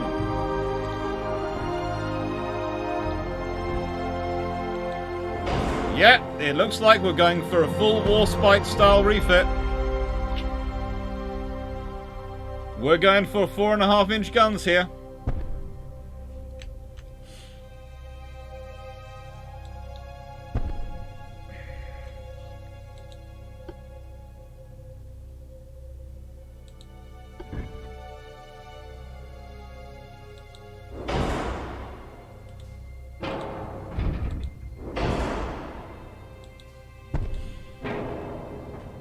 And right then, let's go to those secondaries and up into 4.5-inch.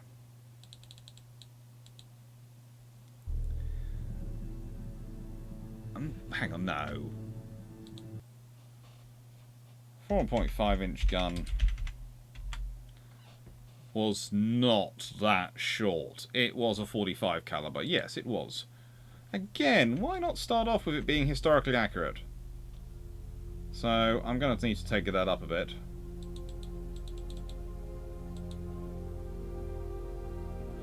.38. 41.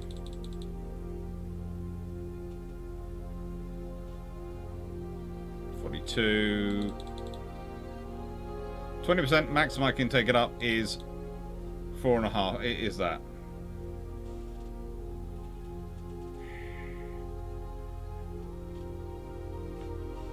It's a game, not a simulation, unfortunately. I know, but this is the thing. Historians like me who want to use these things to try and make them as accurate as possible will do. Shamelessly will do. But we will do it in such a way that means we have to work within the game mechanics.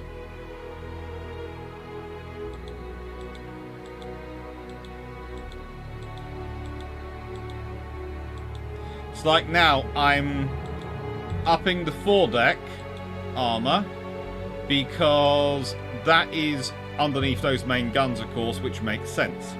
And I don't want the aft weight to be really at 5.1%. I can possibly get rid of that. And then I can... drop that down by a little bit. Halfway offset is going up still. I don't want it. I don't want to full weight down. Halfway offset. Halfway offset 0.2% I will take.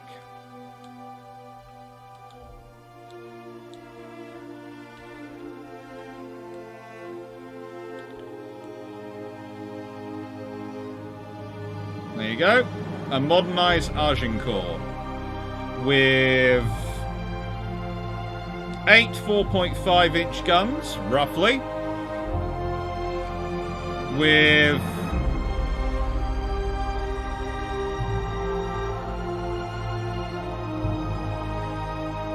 this is going to be fun.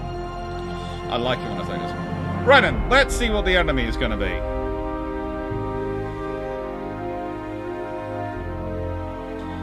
The German Navy couldn't physically build something that big. They didn't have the infrastructure for it. Nor that one. That one, yes. Let's see what the order design comes up with, and then we will fight, work it out whether we fight it or not.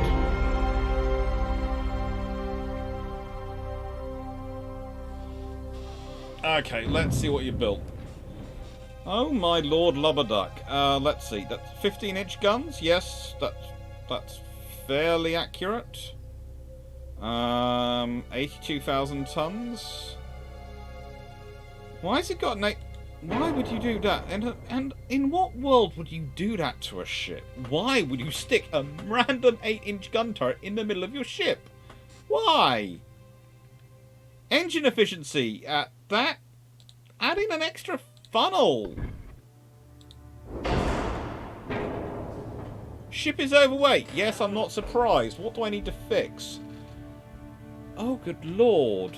Seriously. Do I have to do all the realism checks myself? Why can't you occasionally be mildly realistic? Okay. So the Germans, in the battleship they were dreaming of most, managed to get 12.6 inches of armour. Now, admittedly, in a world where there's an 18-inch battleship around, they will probably try for more, but there is a limit to their actual industrial capacity.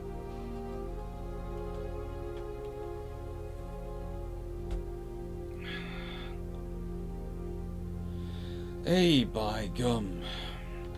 Now,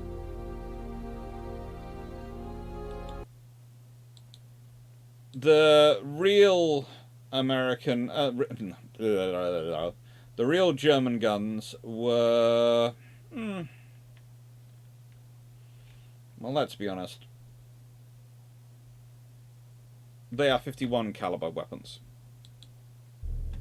So, yeah, let's start by upping the calibers a bit to make them more realistic. Because...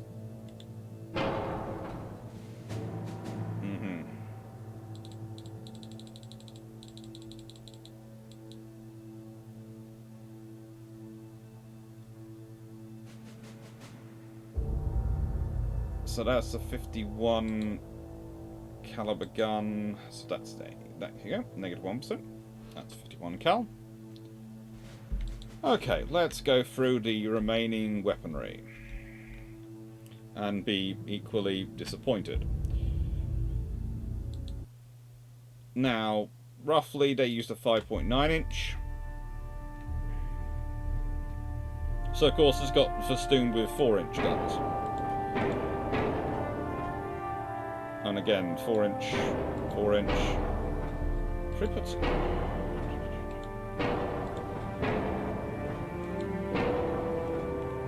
Can someone please tell me what a gun's doing up there? Why do you have a gun there? How do you have a gun there, realistically?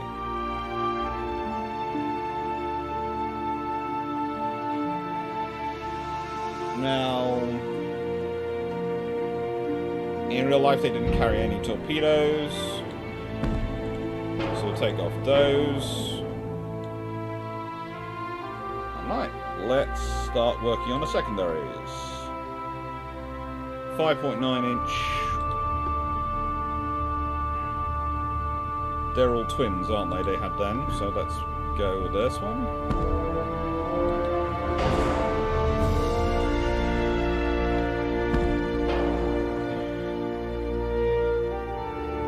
Secondaries, 9-inch, and yeah, they're what? Is that roughly right on the caliber? That is not. If I remember correctly, they were.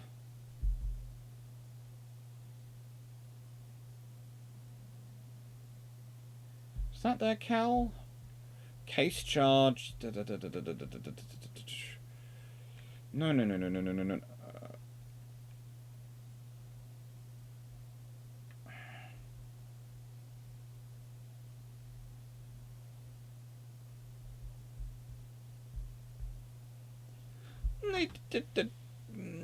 They're closer to it than they're close enough that I'm not going to complain too much.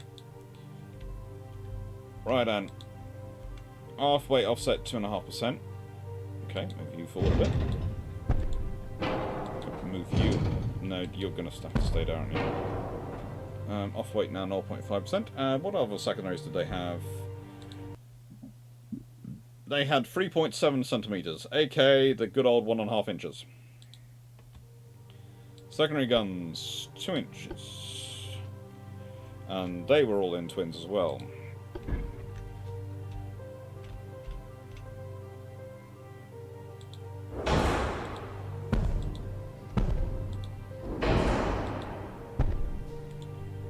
And then we take those. I can't make them, so I'm just going to leave them as 2 inches guns. And now we have something which is approaching a historically accurate vessel for me to actually engage. They didn't. They had Seacat radar. I will call that Gen 2, but honestly it's Gen 1. I'll do that. Because I'm gonna be honest. Sonar. Yeah, they had something. They had stereoscopic. They had really good stereoscopic. They would. Their shells were more of. Ooh, were they heavy or standard? Good and heavy.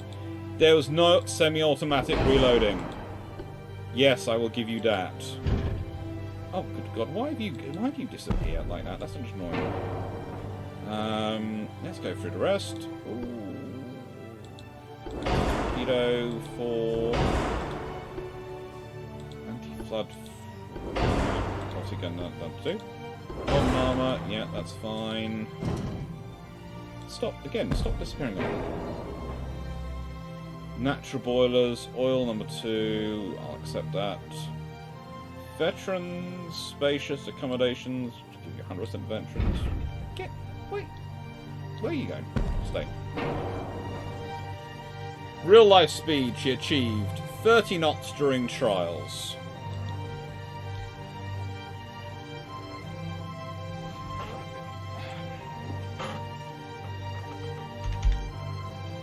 And no way in the world. No way.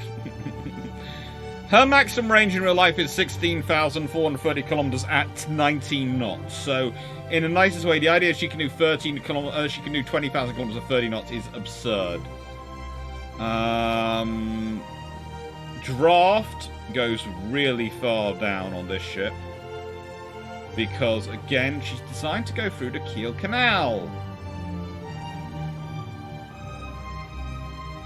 It's also had an effect on beam.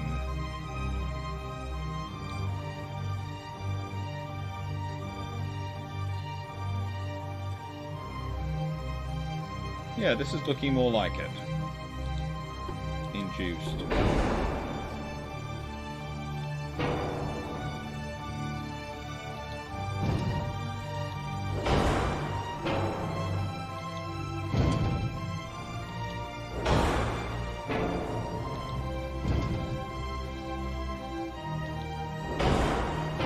I know, I've just removed space for...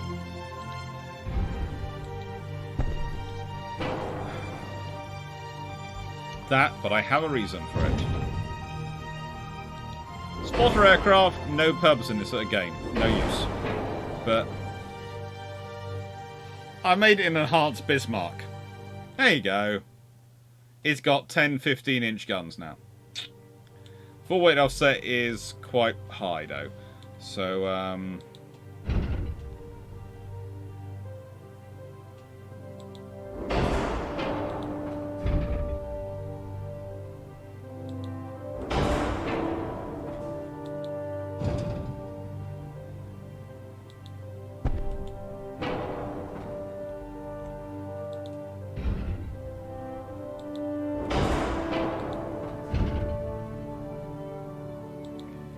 That's now down to 1.5%, and I will leave that as that. There you go. This is a Bismarck built in a world where the German industry is accurate as it was originally, and was just as damaged after Versailles as it was actually, and a world where the Royal Navy has built this. Lead HMS Agincourt. And she's been upgraded a bit during the interwar period. Just a tad. Now, is there anything else I want to check on her? Because she has technically got some few thousand tons left to go. So, is there anything I should probably do for her? She's got all that at the top range.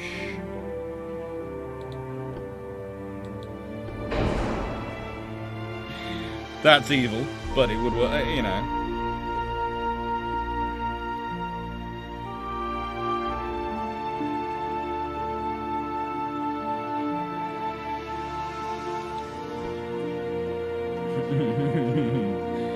But she would actually realise how to enhanced.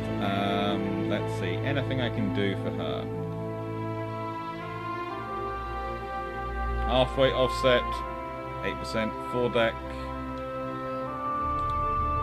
Full-weight offset, 0.2%. Engine efficiency, pretty darn good.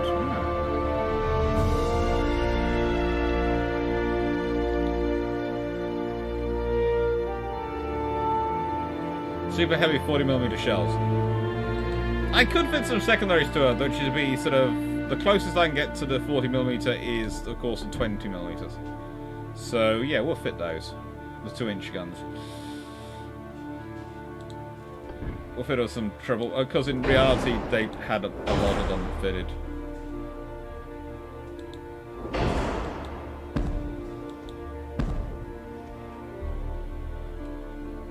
That's kind of a case of, do you want to see my firepower? Actually, I don't like this, and I don't like this because they look wrong.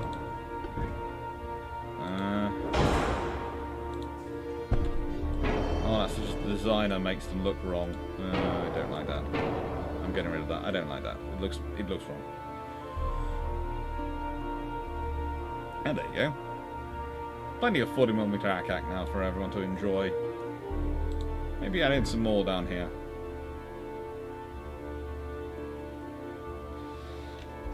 Or could add in some more down there. Oh. Can I put one on top? No, no, I can't. That's annoying.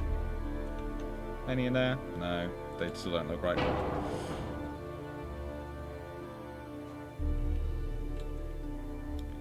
So, she's got veterans. Bulkheads many. This is about as the most survivable you can build a ship.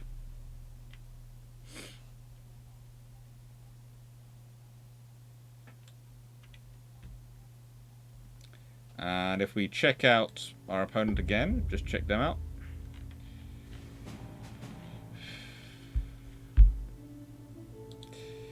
I'm going to go for seasoned because I think that's slightly more accurate. If I go for 80, that's more reflective of the German Navy at the time.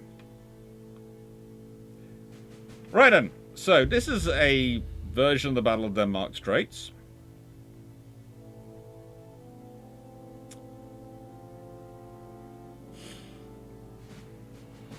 But the old ship which catches up with the new is Super Bismarck, and this is a Super Bismarck which has 10 15-inch guns. Please note that, 10 15-inch guns. Has 6 18-inch guns. So we'll see. I'm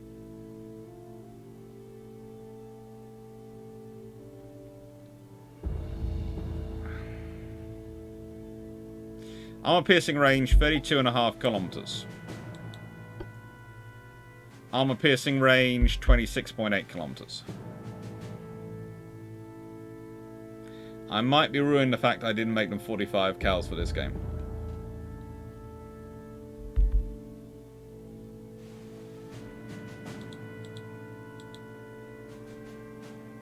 Let's see what they look like at 45 cal.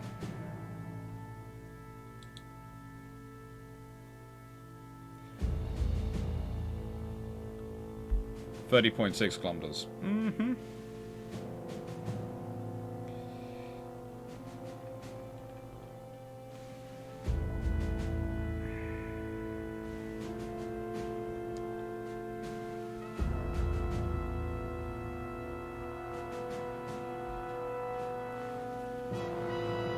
More of a 75 at the time. Okay.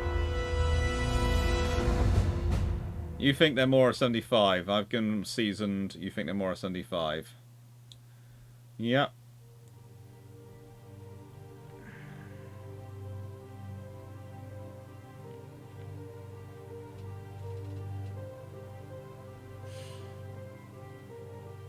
It's interesting because they're going to have 32.5 kilometers piercing range. And I've got theoretically 30.6 kilometers. So they've got about 1.5 kilometers of distance where if they can keep me in that bracket, they can hit me and I can't hit them. They've got that. But this is set in 1940, so let's see. Let's see what comes about, shall we? Nothing I've missed. Nope.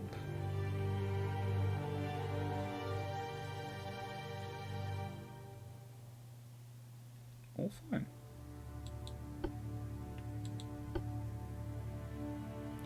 Launch.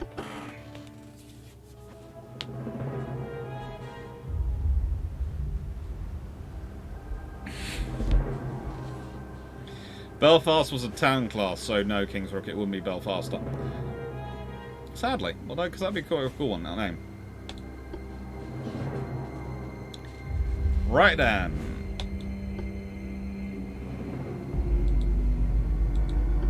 Let's see what happens.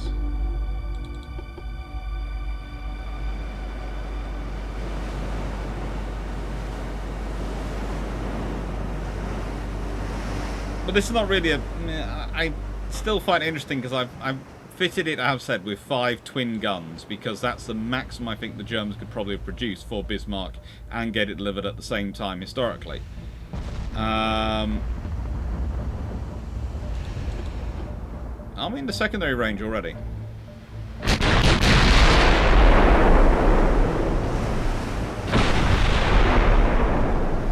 You can fire 10 shells to my ship.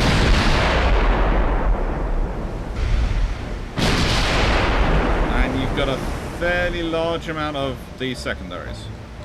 But I made you as accurate as I can do.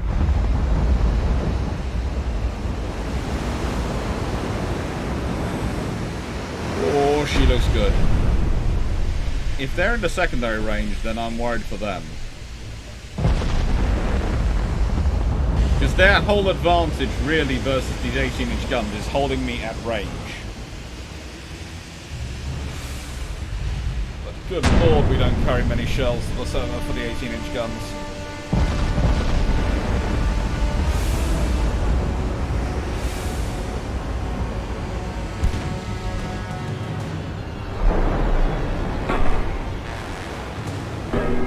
Not a lot of shells at all. This is interesting. This could get very interesting. Here's something bang in.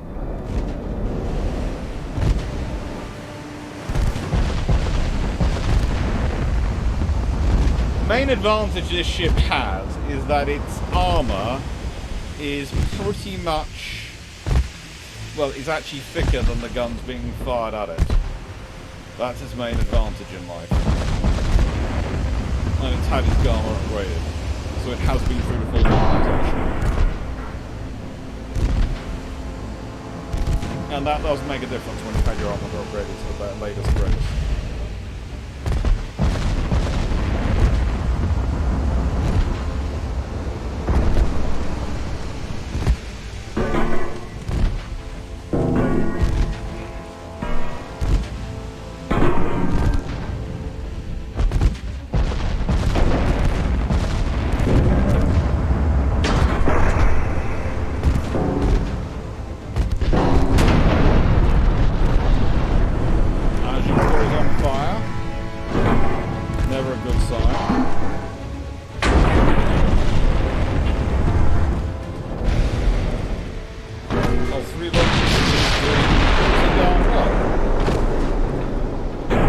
I think it's a 10 gun advantage. I have noticed before, 10 guns seems to be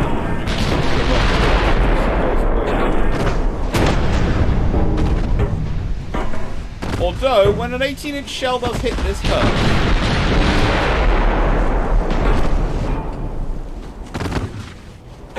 In the nicest way, in a world where HMS Renown was built with 18-inch guns like this, there is not much left of the German Navy after she's finished. Because, historically, the reason the...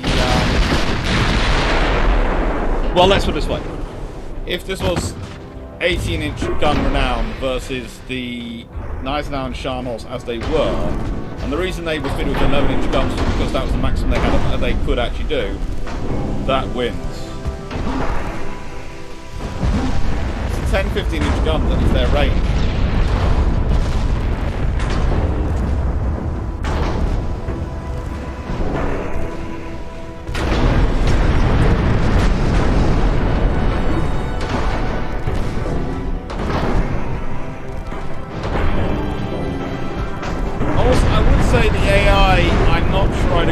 Upgraded as they've been improved. Because I do remember the AI used to be smarter, I swear, in the Polish and I previously played.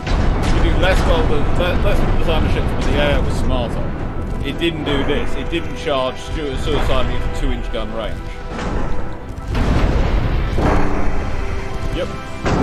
Let's be honest, that is bad. So let's rebuild the ship and let's work out what's going on. So, for the enemy, I'm sorry, I am going to do that. And turn you into a far more accurate Bismarck clone.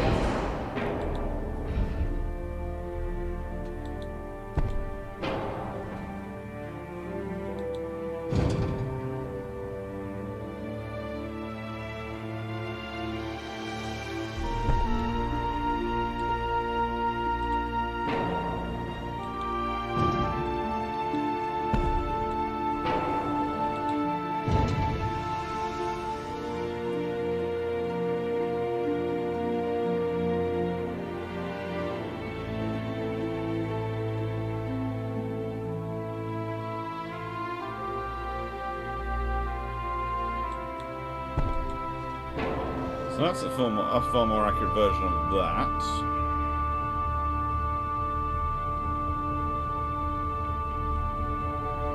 And let's go back to me.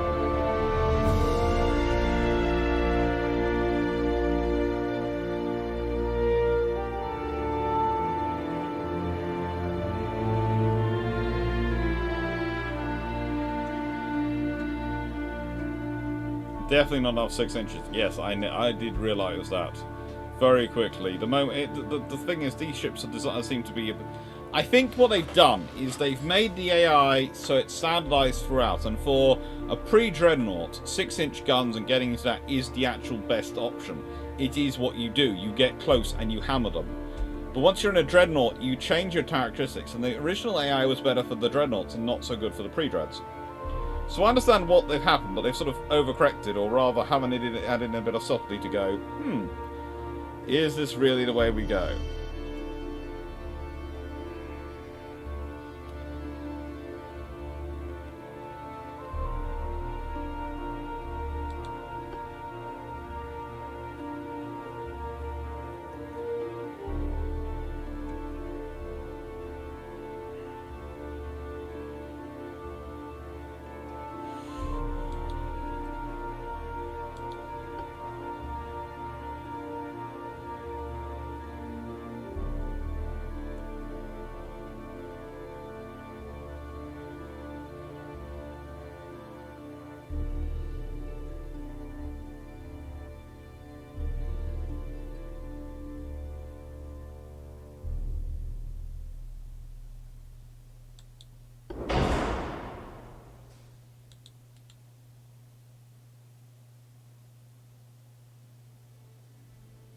.4.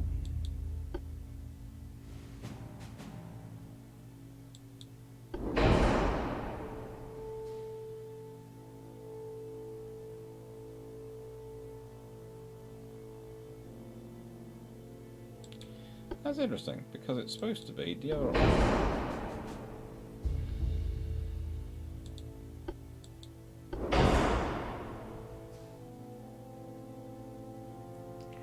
32.3 kilometers with the light shell.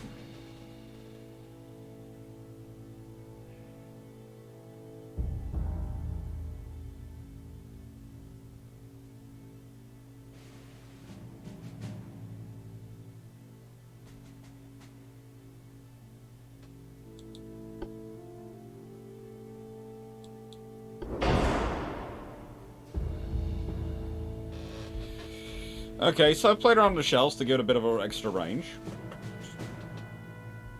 Again, knowing for light doesn't really worry me because, again, it's what the British did historically with Nelson and Rodney. And if you were dealing with this scenario in the interwar period, you'd be wanting to have as long a range as possible as you can. So I've got a 16-inch main belt, 16-inch turrets, 14-inch barbettes.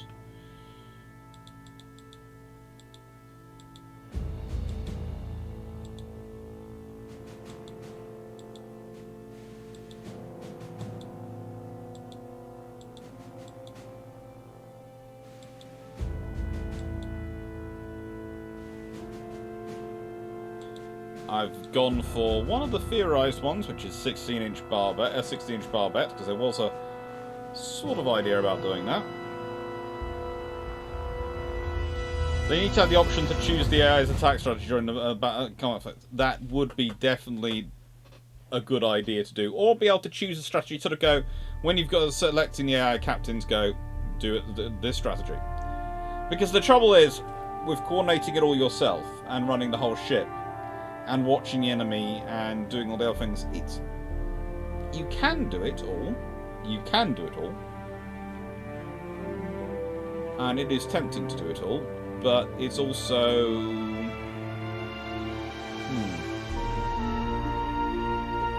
I can't reduce the beam anymore.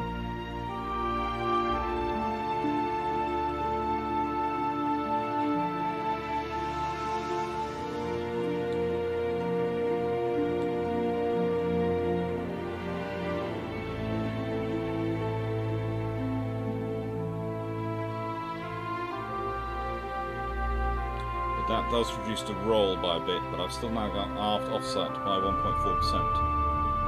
So 4 belt, 4 deck, 7.9 inch. That goes up to 8 inch for starters.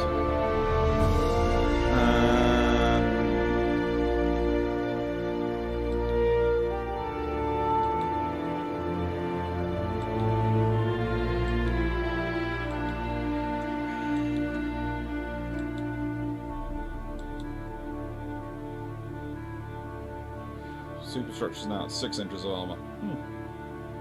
That should be interesting.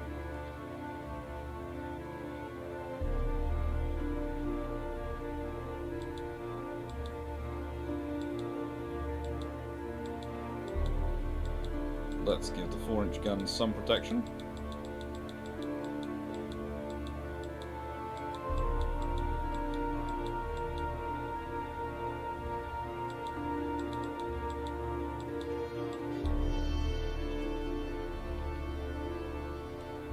That's the maximum prediction I can give them, so we'll give that to them.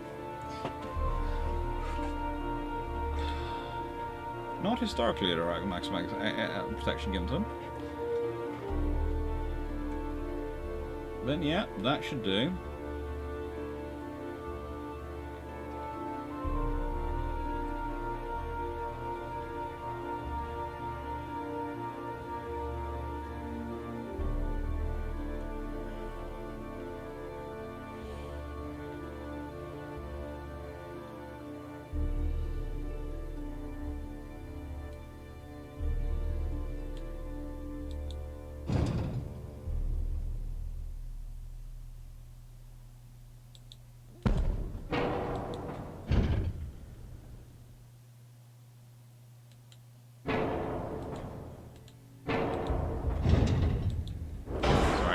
An idea.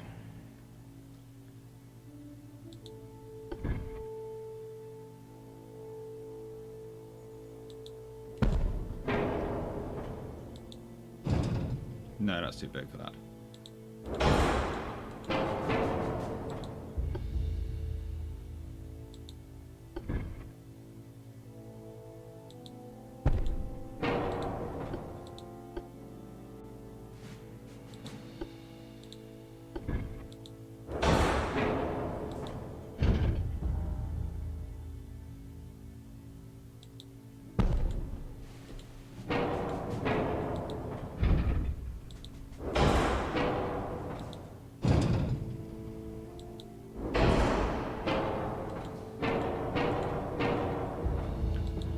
Some of you have probably already guessed what I'm planning, but we'll see if it works.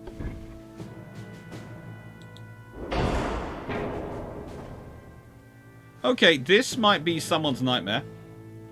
The fact it actually does fit even in this scenario on this ship worries me quite greatly. But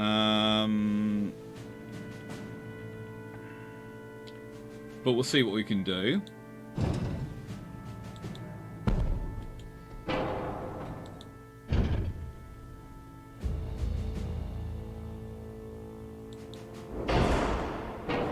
Halfway offset 2%.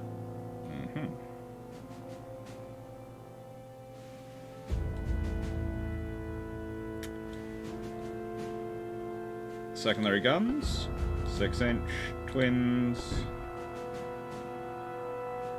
Can I find a way to... Yeah. Now 0.9%. I will take the 0.9%.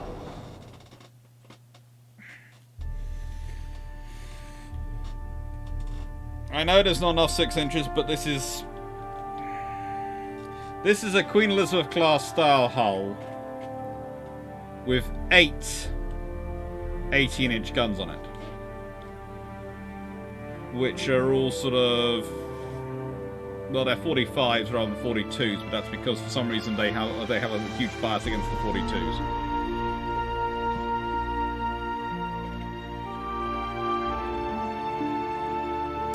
Let's launch it and see what happens.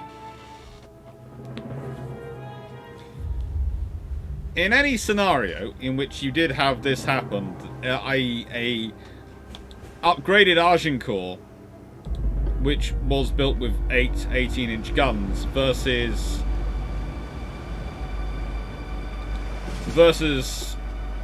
a Bismarck, I do not think the Bismarck would actually hang around to fight it. I have a feeling the Bismarck would go, I've got 30 knots of speed, I'm going to get away from this ship. In real life.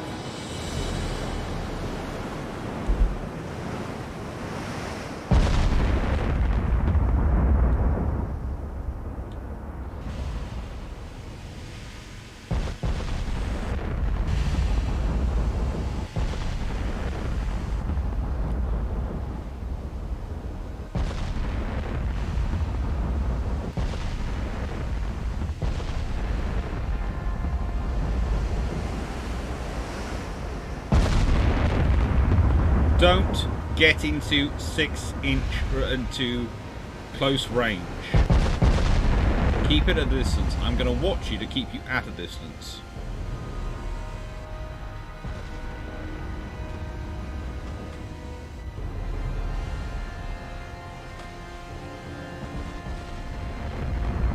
Well, she's 28 knots, King's Rook. So, if she'd been built like this, at 28 knots before and coming to service before World War I, there would be a very small pile of how do I put this, brownish stuff where Kaiser Wilhelm and turrets have been, because they'd have probably gone, what? Hello, Malaga.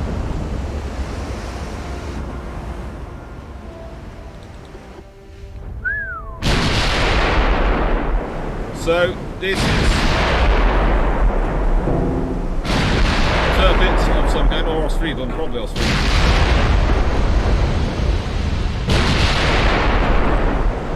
The thing is, once you get hit by an 18-inch shell, they're going to do a lot of damage. That's the entire purpose of an 18-inch shell. It does a lot of damage. You do not match something like this. I was doing it more as a thing to see if it was possible to get it on the hull.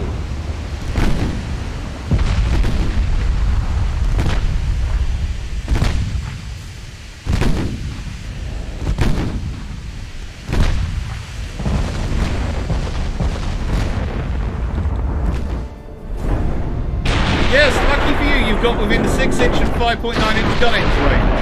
So yes, your 5.9 inch will start to trail, but think this...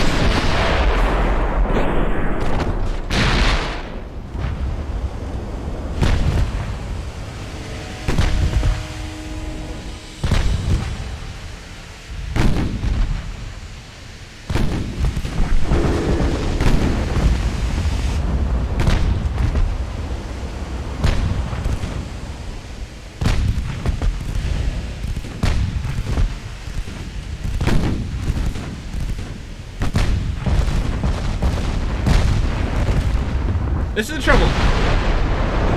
It then goes the other way, because if you get into close range with an 18-inch gun ship, I have noticed this in this game, the 18-inch guns, the moment they start to hit you at their secondary range, you cease to exist after a very short amount of time. Yeah, that... Oh, we missed the turret cooking off. Oh, that's a shame. That was quite an interesting pyrotechnics previously.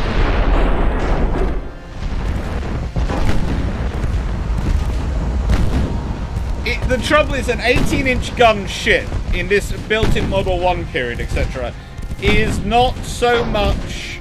At long range, it's a long-range hitter, but at close range, it becomes a heavyweight boxer in a medium boxing ring. In a... Yeah, you're all big. You're all going to knock out the lightweight and featherweights. But, that guy is massive. And that is a colossal fist coming your way.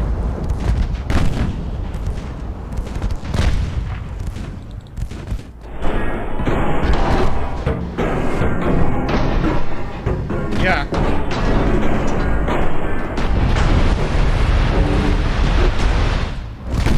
So, yes, this is, I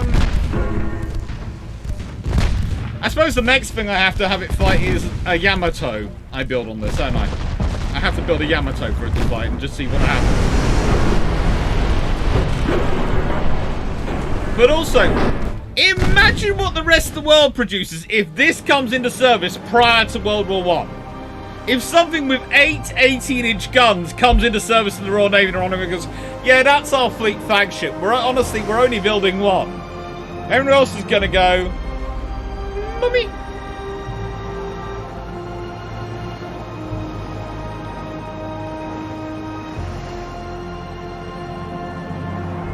Main gun accuracy, 39%.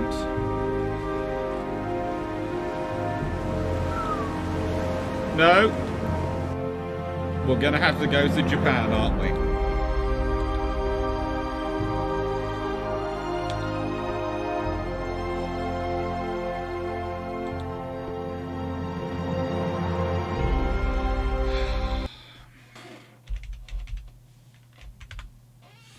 Alright, and make sure I have my stats up next to me for the Yamato class battleship, because I'm going to try and make this as experience again. How can we simulate Littorio in UAD? You can build it, but you have to be very careful, because there is a lot of temptation to go, super battleship. Well, no. Even the Yamato class is not a super battleship. It's modern battleship... Experimental battleship? That's tempting. Experimental battleship, tempting, but no.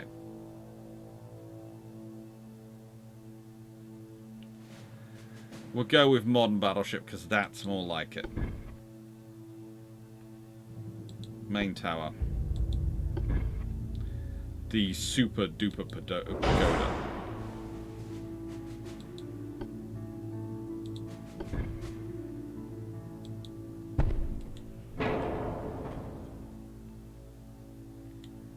Funnels.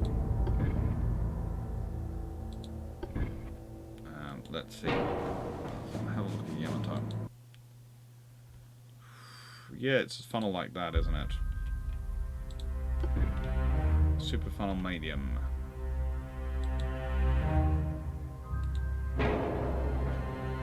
Not fitting in there. Well, that we'll soon deal with.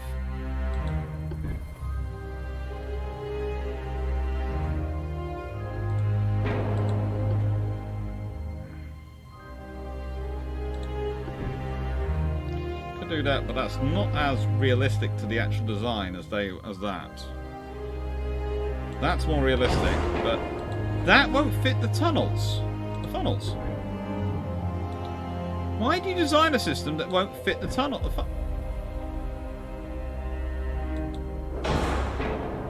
You've got to be kidding me. Oh, I will sort this out in a bit. Let's go to your centerline and your 18-inch guns. We're going to build a trouble. You're going to have 9 of these things. And we're going to have... So it's going to be as it traditionally was.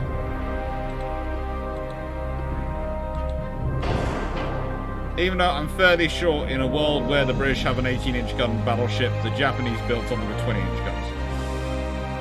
Now...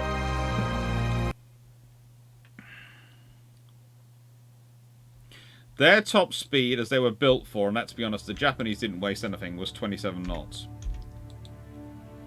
They had... They are fat ships. They really are.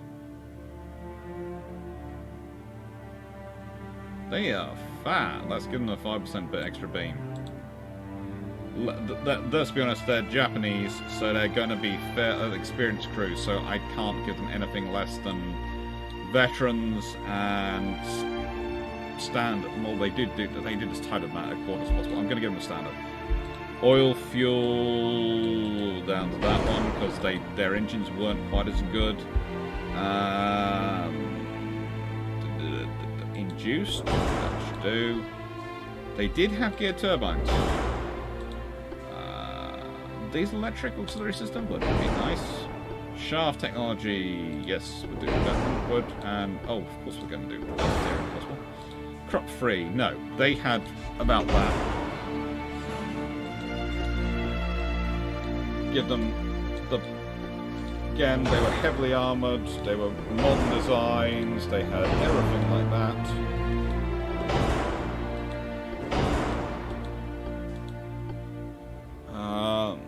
All or nothing or total back, which do I think? They have an armoured deck, they have... Ooh.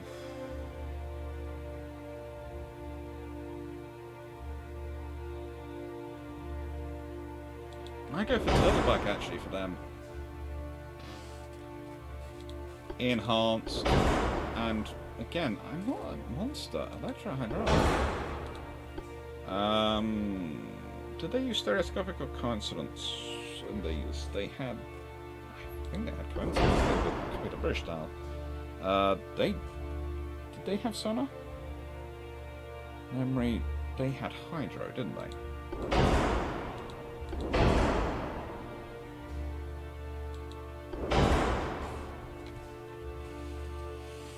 So let's start off with the main belt. Well, 16 inches, and I will sort out the weights in a second by adjusting things around. The main deck was 9 inches.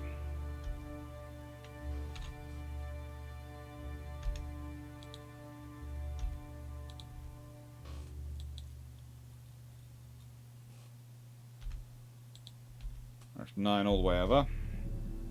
Conning tower. They didn't even have one originally, so I'll put that down to 8 to be realistic.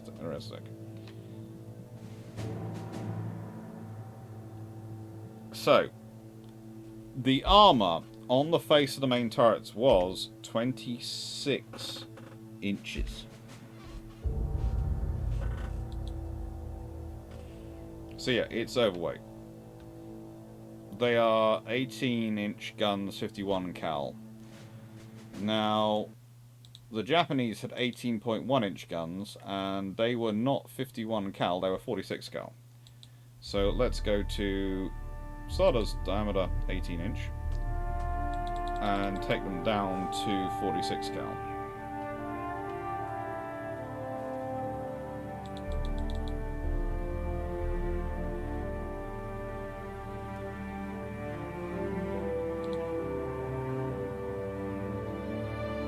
Yep. Ship is overweight. Yes, I'm not surprised. Let's see if I can't fix it. Well,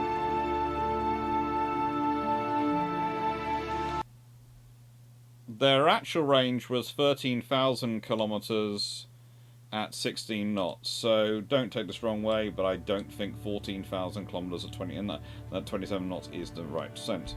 So that's going to go. That fixed it straight off. The bat. Anything else I need to do? They had secondaries, and I do not want to be rude with them and not give them secondaries, so they need 6.1 inch. And they have 4 treble 6.1 inch secondaries. Quickly.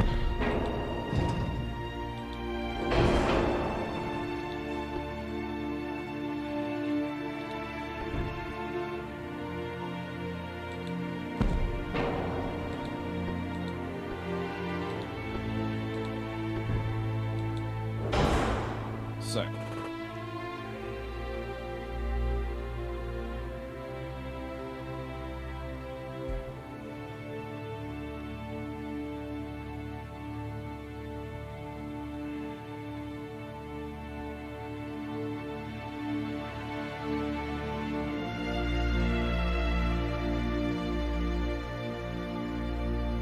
Let's see, where should I put these 6-inch guns?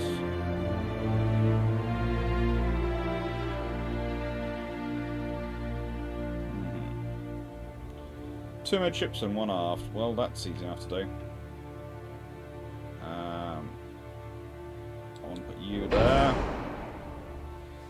And I want another barbette aft. Standard barbette. No, short barbette for secondaries. Massive. I need to put you onto you. There you go. There's my 6-inch guns. And then they use 127mm, which of course is roughly 5.1 inch, aren't they? Yeah, well, let's say 5-inch. 5-inch. So let's see, secondaries. Can I find some 5-inch? Yeah, 5-inch. And I want 4. Well, I want 6 twins of those. So.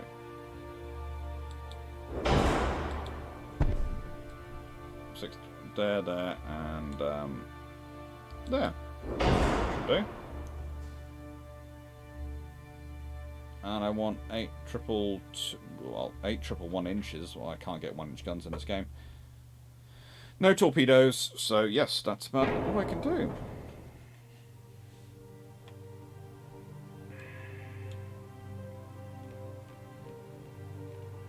Ship is now overweight by 1,000 tons.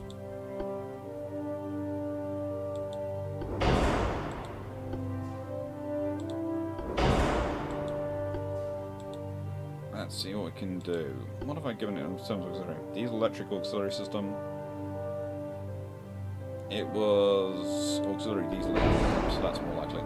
And technically I am about 5,000 tons overweight of what they actually were. I can do 1.1-inch guns. Of course! I can take a 2-inch gun. Because they're in twins, aren't they? And I can take them down. So 8 triple 1.1 inch. So I can do... Bum. Bum. I don't know. 1. 1. 1.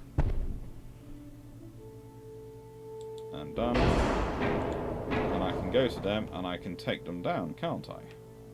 Let's see how far... Hang on, no, I can't take 2-inch guns down. It doesn't allow me to take 2-inch guns down.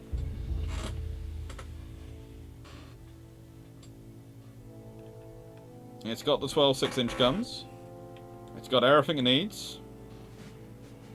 Let's see what we can do. And I should say thank you to all the new followers I've had during this such a thing. I have been told off. My good friend Gareth the Brit on Twitch, but I call him Gareth, has told me off and told me I need to be better at engaging with the Twitch stream. Can I mind on stream? I've got 1.2.4 on live on it, and I can't take down 2-inch guns down to 1-inch.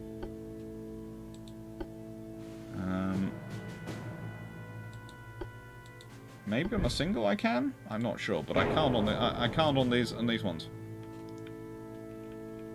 So let's see. They've got. Oh.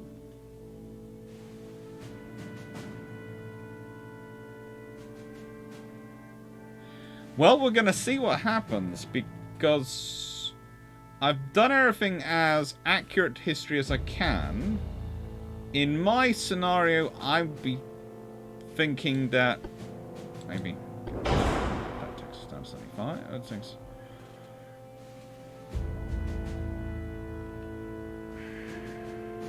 Halfway offset 13.7 pounds.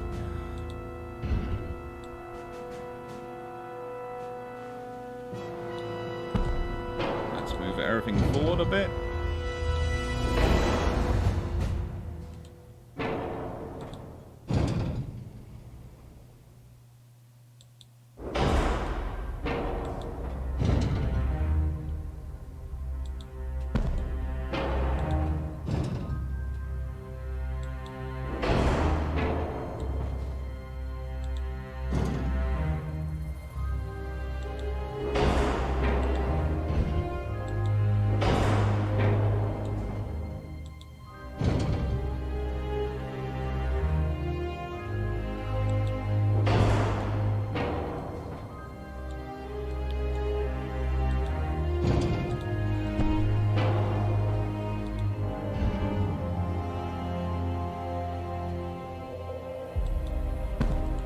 That takes down the Arthos weight just a tad. Anything else I can do to improve that?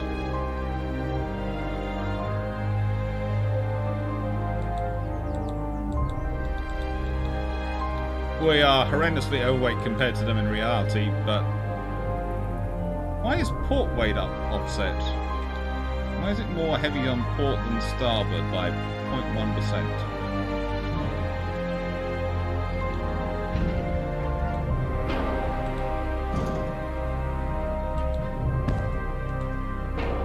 Now that low.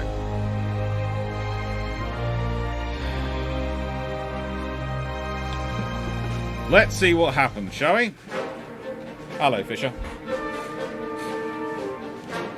That's the armor for the guns you're looking at.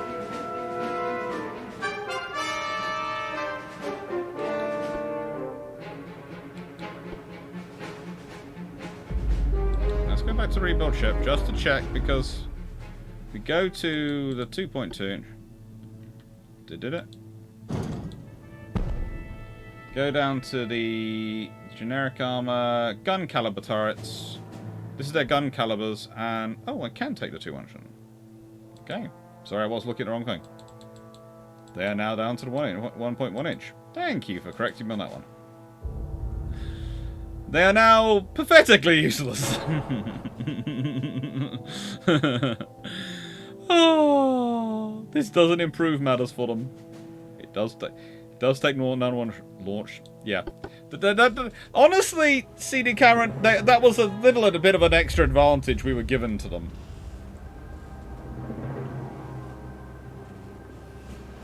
Actually, this is slightly wrong, because it says Pavlos Kontouritiotis led the Greek Navy. At one point, he left the rest of the Greek Navy behind because they weren't keeping up with his flagship. And just basically went, I'm going off on my own. So let's see what happens. We have got 8 guns versus 9. 4 turrets versus 3. Slight range advantage for the Agincourt. Slight range advantage, not much. And a 1 knot speed advantage for the Agincourt. Despite, so they're utterly useless, so they're historically accurate. They are.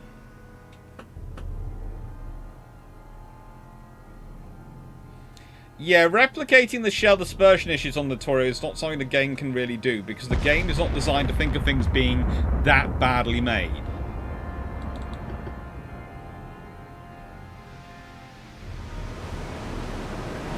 Look at you. Not bad for an approximation of Yamato. Not bad. Not the best I could have made, but honestly not bad an approximation of Yamato.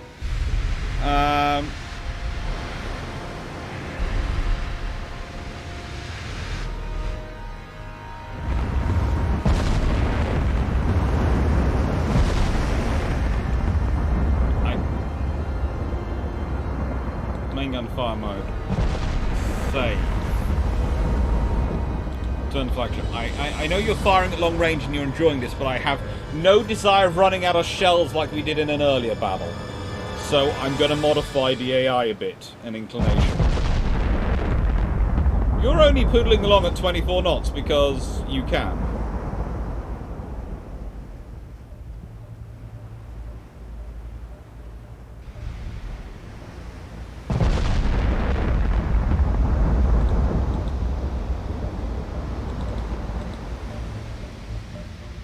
Now you have to remember, that is a battleship which outweighs us by about... Well, she's 41,707 tons.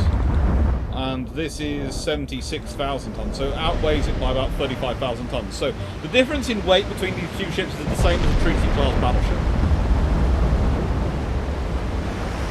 You missed the wave motion gun. I haven't seen the latest on Drac on Bob Monroe's channel.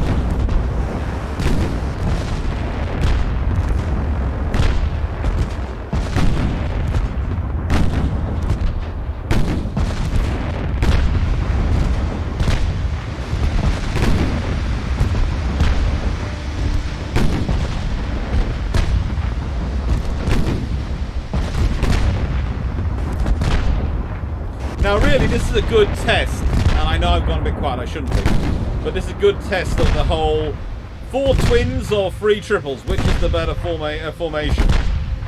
Everything else is equal, well, broadly speaking. These are 18-inch 45 caliber guns, and those are 18.1-inch guns, so, you know, there's some slight dissimilarities, but they're broadly speaking equal.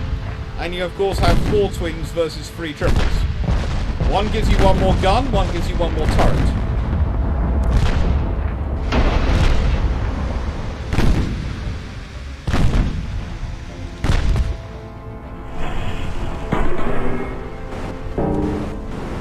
I wasn't expecting this.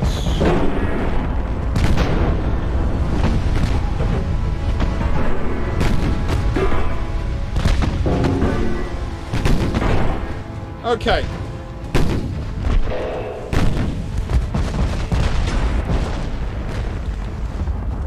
You do realise if you win this fight, then next week, when I'm next doing one of these lives, I have to put you up against an Iowa, right? This is what happens. If you win this fight, I have to put you up against an Iowa. So do whatever your AI does, because if I end up putting you up against an Iowa, that would be me being shouting at you.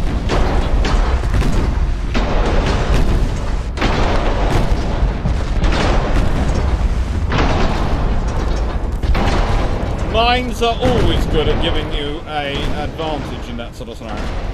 Why are you getting so close?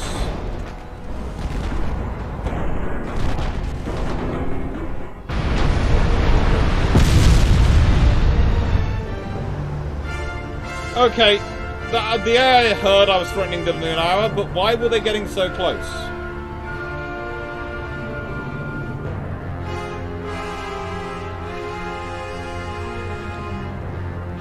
Yes, retry the battle. Now, we are going to have a conversation with you. Do not try and get so close. Don't. Okay? Don't do that. It's not good. Do not get into close range. Stop thinking you're going to be a close range hitter. You're not. Yeah, magazine detonation is what I'm thinking.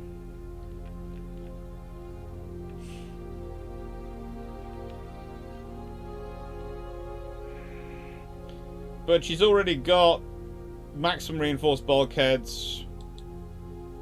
She's got many bulkheads, which is enough for her, really.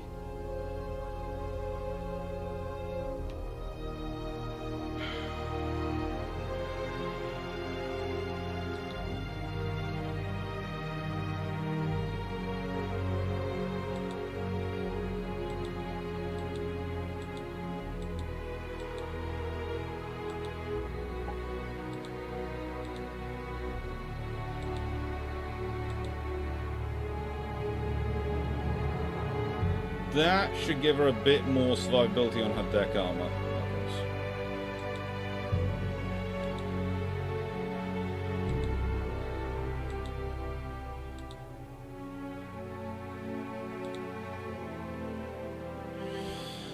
That should give her a bit of survivability, extra survivability.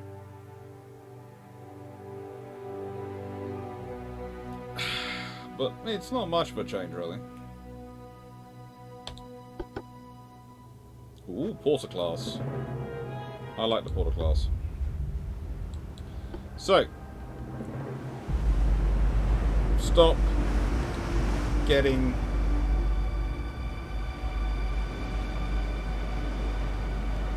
I'm going to leave it on normal this time. It could have been my own fault for putting it down to deliberate fire, so it didn't lose all its shells at long range. And I forgot, the air likes to close, and it still kept it on deliberate fire.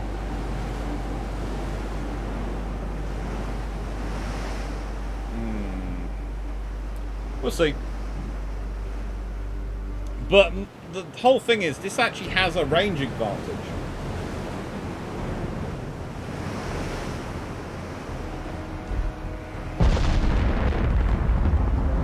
And it should really use it. And it's not an inconsiderable range advantage because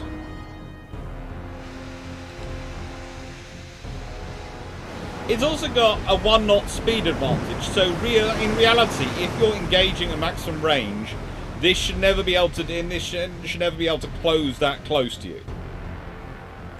Okay, you're not going to be able to break the range, but you also aren't going to be able to really dictate the range. You know, you're going to be within a closeness of each other.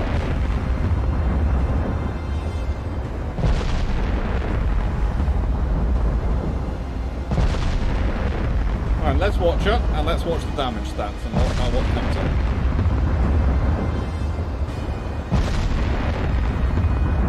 So far, no reports of hits, and this is why you close, of course, to get closer hits. That's of course the Battle of the River Plate. The reason 6-inch gun battleships, 6-inch gun cruisers, the Anders close in on the grass bays. The closer they get, the more likely they are to penetrate the armour, and also the more likely they are to hit. Because whilst you can fire a gun X thousand yards, and you can hit at X thousand yards, you're more likely to hit your target at 3/4 X thousand yards, and or half X thousand yards.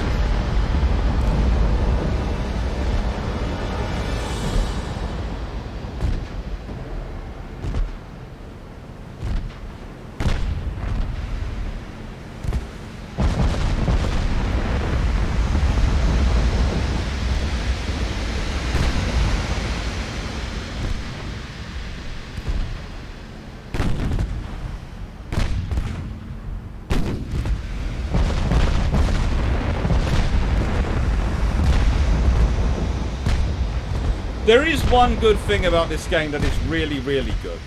And you can't see it at this moment because I'm in the way. But if I move me a tad over to one side, hello, I've moved, you will notice that the enemy ship is a speck in the distance. And that's like, that's more realistic. So far, these are the stats then.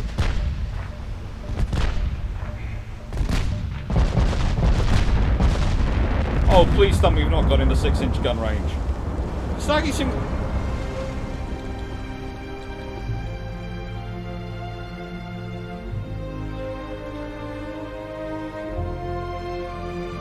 Ship stats. How the frick did that happen?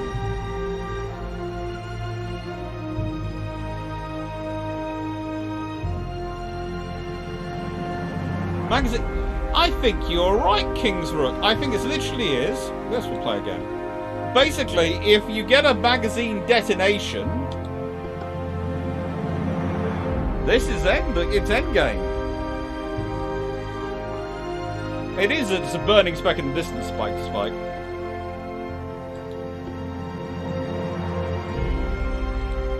Leave that on AI again because. The reason I'm leaving on AI is because I like to be able to go between the ships and observe what they're doing and look at them, and if you don't leave it on AI, you can't really do that. There are some people who do manage to control them and jump around the ships and look at all, etc., and jump back and control it manually, but that takes a lot of skills and a lot of hours. There is a video replay option. There is a video replay option, but I prefer to, how do I put this politely? Do an actual replay option.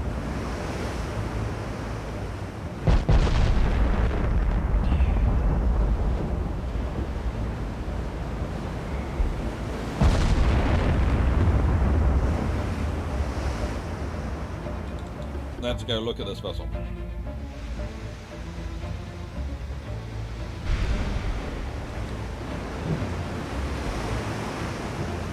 Everything's left as I left it before.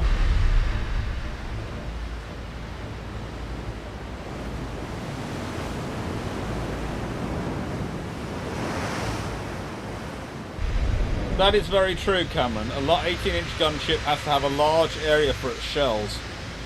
And if something gets in there, there isn't going to be much more of a ship.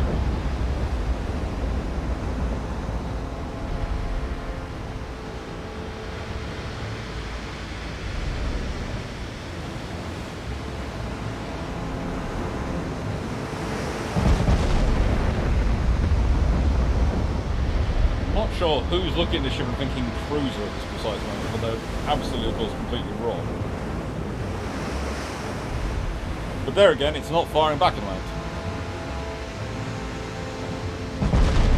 It's a bit like the advice in the Battle of Britain: never fly straight and level for more than 30 seconds. Yes.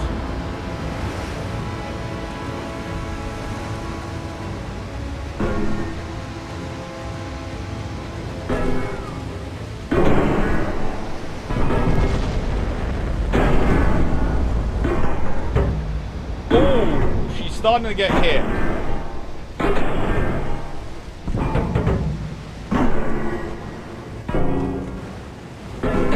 You can hear the hits.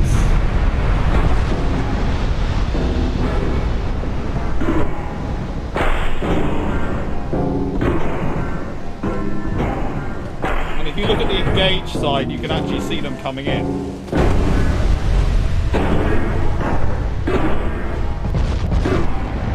Gotta be in 6-inch range now. No, it's not 18-inch.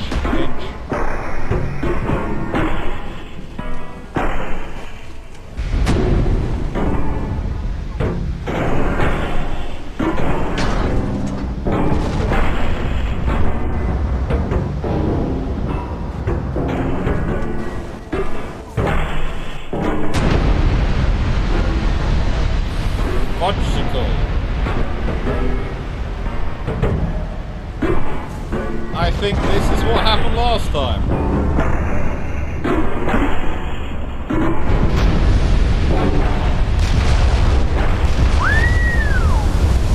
Oh my lord!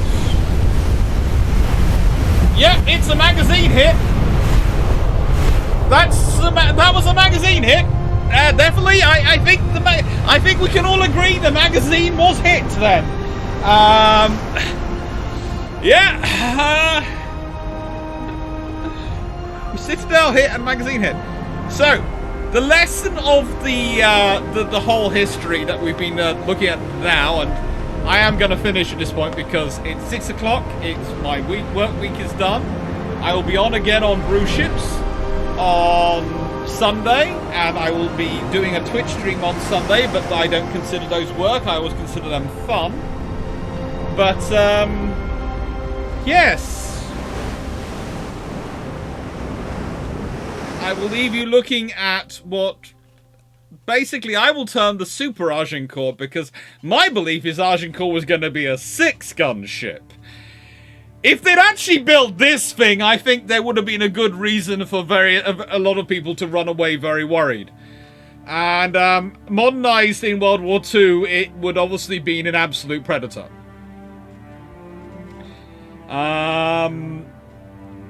Yes. And I will see you all Sunday, but thank you very much. I'm off for my evening dinner, which is going to be a Chinese takeaway because, yes, I fancy treating the family. Thank you very much, everyone. And I don't fancy cooking right now. Toodles.